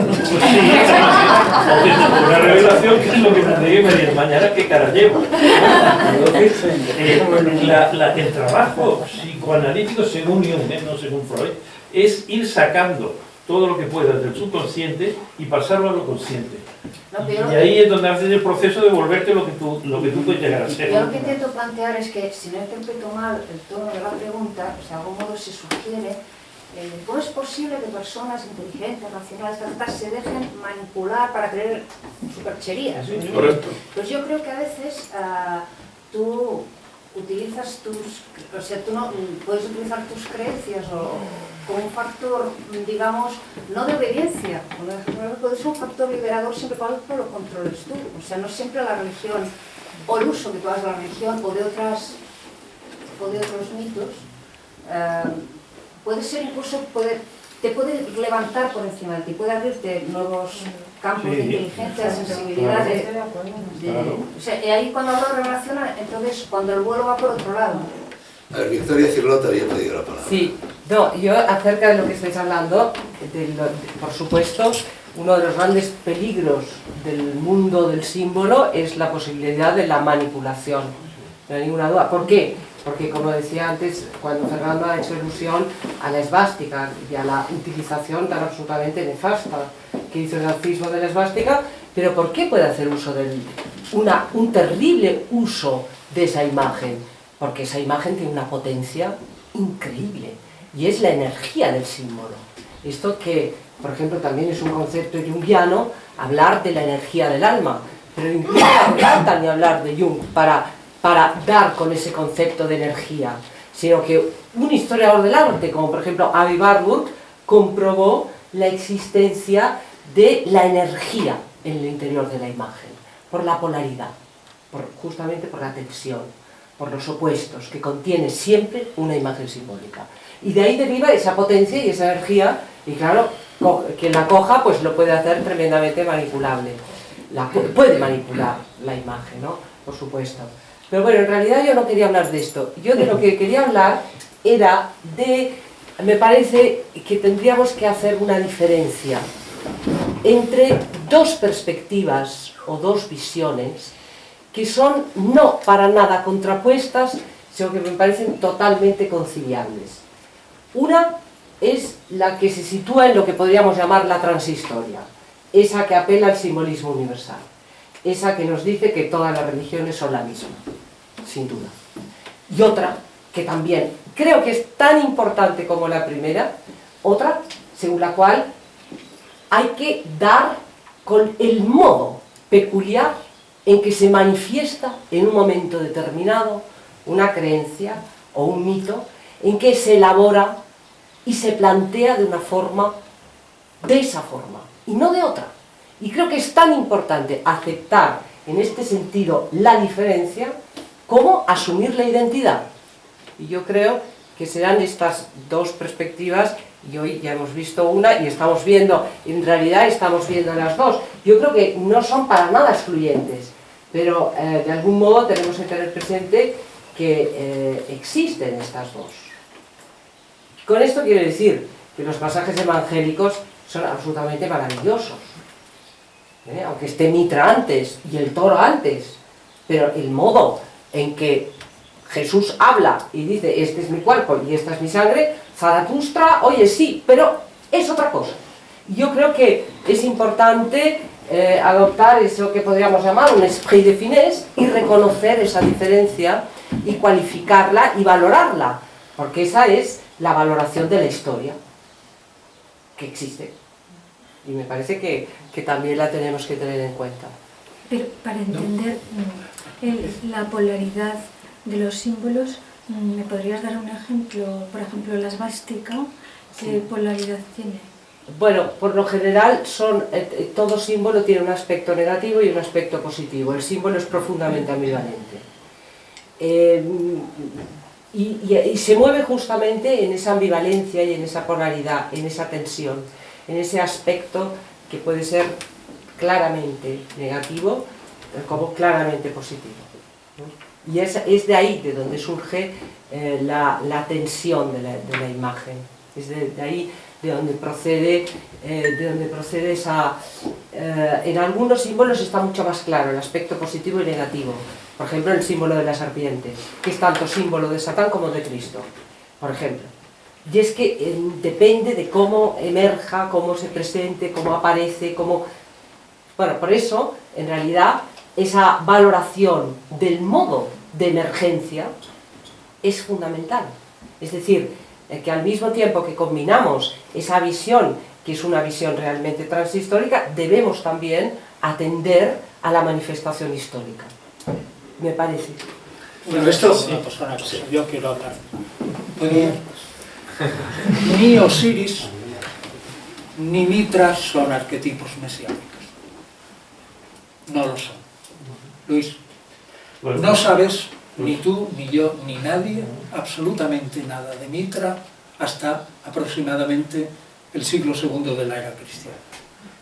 Luego, decir que el toro y la sangre y todo eso es antes de los evangelistas, con todos los respetos, es absolutamente erróneo desde el punto de vista de la historia. Mira, pongo un ejemplo. Se dice continuamente... La mitología comparada es lo mismo. ¿Cómo? La mitología comparada te hace de algo. Pero que estamos hablando de un Mitra que lo conocemos después, que del Mitra, quiero decir, anterior al cristianismo, que no conocemos nada históricamente, que no tenemos datos. Que son suposiciones. Que no tenemos datos ninguno, que no sabes, hombre, por favor. Habla de la divinidad Mitra. Que mataban un toro, que se ponía debajo, que tenía la sangre. Pero que eso es el Mitra. Pero que eso es el Mitra del siglo II después de Cristo. Que de antes no sabemos nada. Y segundo, no es un arquetipo pero no es un arquetipo mesiánico Mitra para que se vea reflejado en el cristianismo. No lo es. Y digamos, Osiris, la esencia de Osiris es esencialmente estar muerto. Y Dionisio sí. Y Krishna podría ser.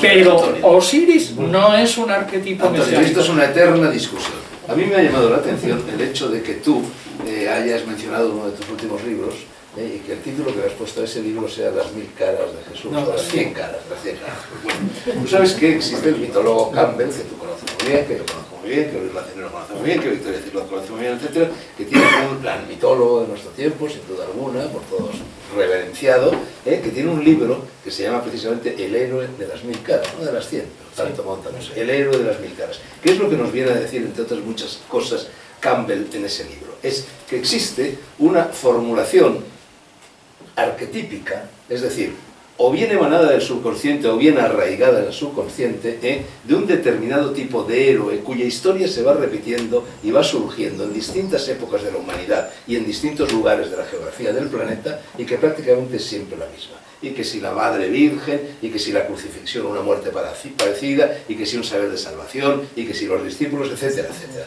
Entonces Cristo, Jesús, sería un héroe más de las 1000 caras, idéntico, prácticamente idéntico, y además es verdad que la mitología comparada, a mi juicio, y creo que el de Luis también lo demuestra, prácticamente idéntico en Osiris, en Atis, en Apis, en Serapis, en Mitra, en Zaratustra, e incluso en Quetzalcóatl, Viru, Viratocha, pasándolos... ¿Por qué tu subconsciente te ha llevado a titular el libro de Nazaret el de las 1000 caras o el de las 100 caras? Vamos a ver, es que yo no estoy es que todos los elementos de estos distintos héroes mitológicos se repiten una y otra vez machaconamente. Que sí, pero si yo no discuto eso, si estoy en otra galaxia de pensamiento, yo no discuto en absoluto que en la religación del ser humano con la divinidad no tengamos nada más que unos pocos arquetipos. Es más, tenemos muchos menos arquetipos para describir la religación, el trato, la unión del hombre con la divinidad, que los arquetipos que formuló, por ejemplo, Vladimir Prop para la morfología del cuento, que eran 31 o 33. Hay muchos más arquetipos para formar un cuento que arquetipos tenemos nosotros para imaginarnos nuestra relación con la divinidad. Y naturalmente que yo defiendo eso que tú dices de los arquetipos que son continuos, pero lo único que digo, que para que sea nuestro discurso exacto y conforme a lo que sabemos, no debemos de confundir unas historias con otras, de tal modo que nuestro discurso sea razonable y ordenado conforme a la historia.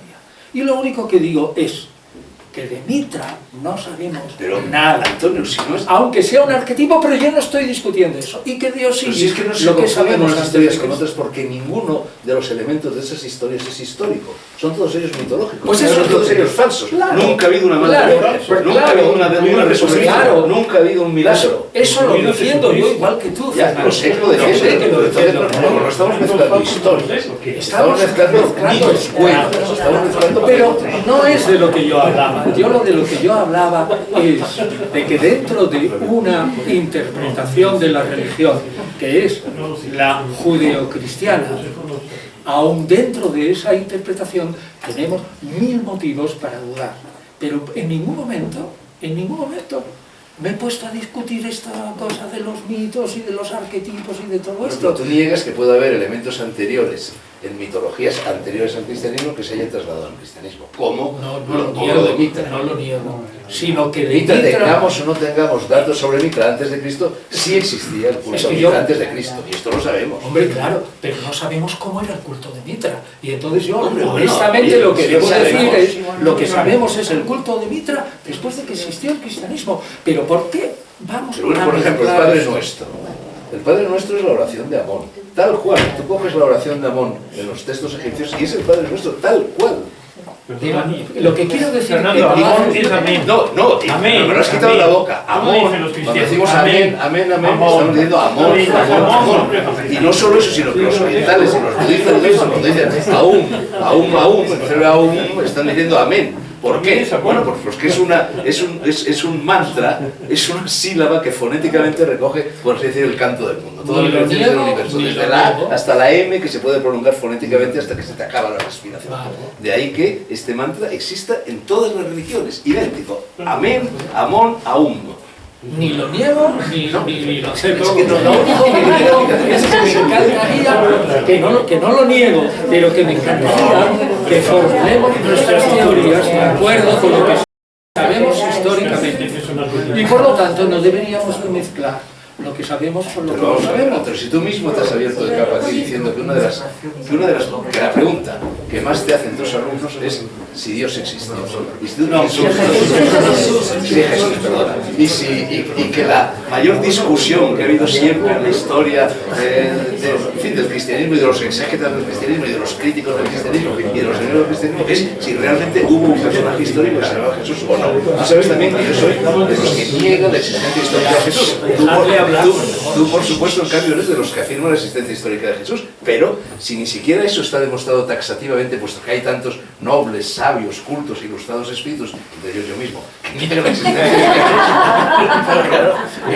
no puedes dar por hecho que las cosas de las que tú estás hablando son históricas, no lo puedes dar por hecho. No, he dicho, bueno, yo no he hablado, doy por hecho que si distinguiéramos entre lo que es el Jesús histórico y el Cristo celeste, no se plantearía tan tremendamente esa negación de la existencia del Jesús como un rabino fracasado perfectamente encajable en la Palestina del siglo I, porque no hay razón. ¿Por qué vamos a negar una cosa que no hay razón? Yo te doy la razón en que el Cristo celeste no existió jamás y que la inmensa mayoría... Y el otro. Bueno, es que entonces Pero si el otro fue un rabino fracasado. Bueno, no es que a lo mejor existió, pero no existió, pero no tuvo la carpintero. colosal dimensión con la que poco a poco se ha ido fabricando. Claro, su dimensión no, pero que hubo existió. un rabino, bueno, Claro, más que o hubo, menos, ¿ves? predicó algunas cosas, sí, ¿Ves? pues Claro, muchos. Pero una percha,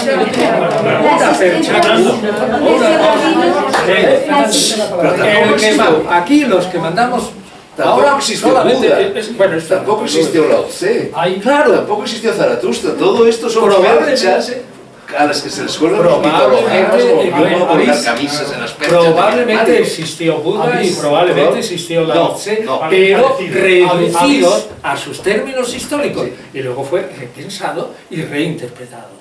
Sí. ¿Por qué no? Sí. ¿Por qué no? Habéis preguntado. Eso no es importante. Si existieron, No, una es decir, si el Buda histórico, el Lao Tse histórico, el Jesús histórico existieron, fueron seres insignificantes. lo importante, y por lo que se ha creado alrededor de ello, lo que se ha creado son los mitologemas, que son productos arquetípicos del subconsciente, y por lo tanto eternos en cualquier persona, que es lo que permite a cualquier persona hacerse Cristos o Budas o Lao a la carta. ¿Por qué insignificantes, Fernando? ¿Por qué insignificantes? Bueno, pues ¿Por qué? Si hay genios, existe Goethe, existe Mozart, hay genios espirituales. Cristo pudo ser un genio espiritual, no tenía por qué ser insignificante. Yo, que he estudiado bastante la figura de Jesús, he llegado a la conclusión de que si existió fue un ser insignificante. Desde luego, se lo utilizó. El Padre Nuestro no ha sido copiado de ninguna pieza egipcia. El Padre Nuestro se explica por 1000 precedentes judíos anteriores. Bueno, lo cual es mucho más cómodo. Los judíos salieron de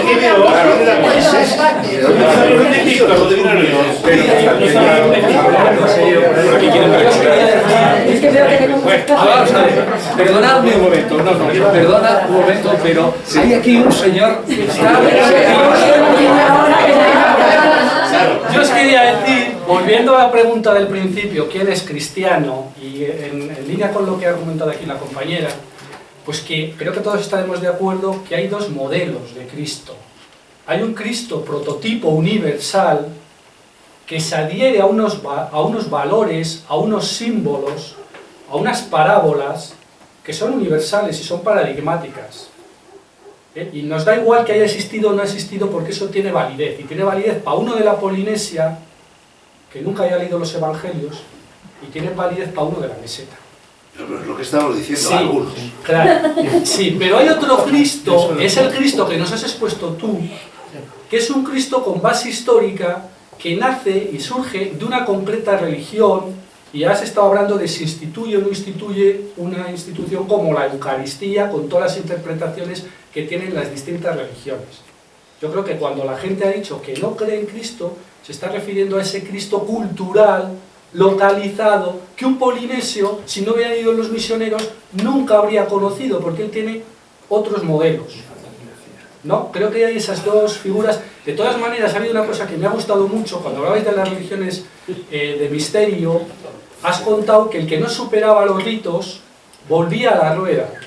Y hay un momento en la historia de las religiones, que me gustaría que Fernando y tú explicarais, que se pasa de la reencarnación, que tiene su sentido, porque yo creo que en la vida estamos por aprender, por mejorar, se pasa de la reencarnación a la idea de la salvación, que es un dualismo muy fuerte, porque es salvación o condenación.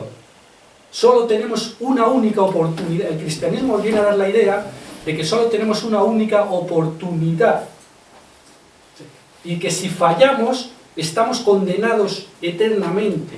Pues el infierno ya no existe. Y hay algún momento que se tuvo que pasar, y yo creo que aquí, ahora que tanto se habla de la casta política... Pero tampoco eso que estás diciendo es verdad, porque precisamente el cristianismo te brinda la casi infinita posibilidad de ir perdonándote tus equivocaciones por medio de la confesión y de la Eucaristía. Es decir, llega el momento de la muerte. Pero nos jugamos todo en esta vida. Sí, pero te ha dado infinitas oportunidades. Nos jugamos... Eso basta con un instante antes de morir. Sí, pero nos jugamos el todo o la nada en esta vida. Y yo creo que eso, quizá va en la línea de San Pablo, potencia lo que hoy día se llama la casta, en este caso la casta sacerdotal, de que necesitamos a los sacerdotes, necesitamos los ritos de la Eucaristía, y nos lo jugamos todo en esta vida. Y yo os quería preguntar a los dos, a Fernando y a ti, Antonio, ¿en qué momento se pudo producir ese cambio de pasar de una reencarnación, o que yo creo que en alguna medida en el cristianismo original no existió la idea de la reencarnación, de la transmigración de las almas, de la metempsicosis? Claro, existieron en algunos de esos cristianismos a los que se ha referido Antonio Piñero, y a partir de determinado momento fueron, bueno, digamos, rechazadas por la Iglesia esas interpretaciones, pero siempre ha existido esa tendencia también en el seno del cristianismo como en cualquier otra religión, porque es una manera de responder al misterio de la muerte, que en definitiva es quizá el impulso más poderoso que nos lleva a todos a seguir siendo religiosos miles de años después de que estas patrañas hayan sido formuladas. Claro. Bien, un momento, pero al mismo tiempo, Fernando, ¿y tú cómo te llamas? Javier, debo decir, en nuestro departamento hemos hecho un libro así de gordo sobre la reencarnación. Yo no he participado, han sido otros colegas, están haciendo otras cosas y tal, y así de gordo, en donde se ha estudiado la reencarnación. El título del libro es así, Reencarnación. Y la editorial es algo así como, es Abada, como Abad, pero mira, gorda.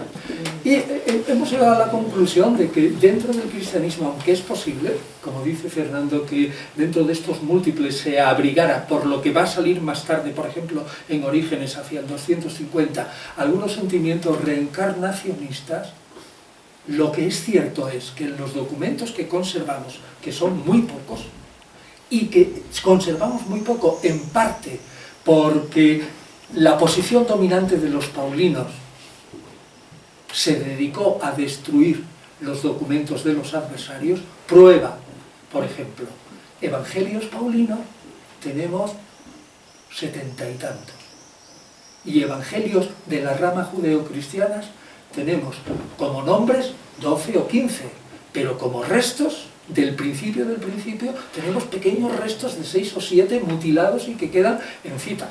Es decir, lo que sí puedo decirte es que tal como podemos juzgar ahora por los restos que la tribu dominante dentro del cristianismo nos ha dejado, no podemos justificar históricamente que hubiera en ningún momento en el cristianismo primitivo ninguna figura prominente que defendiera la reencarnación.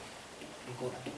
Hasta el 250, donde puede aparecer en Orígenes de alguna manera no clara, y fue uno de los motivos, entre otros, por el que Orígenes también cayó en desgracia. En fin, y si queréis, podéis ver todo lo que se ha recogido. Y por el que decidió castrarse, porque dije, bueno, ¿qué más da si me voy a reencarnar cuando vuelvan a hacer un renacimiento? Bueno, total, que eso de la reencarnación también depende en historia de qué documentos nos han dejado los vencedores. Y en el cristianismo los vencedores fueron absolutamente crueles con los vencidos y no dejaron prácticamente nada. Por eso ha sido tan fantástico que en el 1945, dentro de la rama, se descubriera, aunque aquí lo hemos publicado muy tarde, una tiraja enorme en Nag Hammadi que tenía 13 libros gnósticos que no habían pasado ninguna censura. Eso fue estupendo.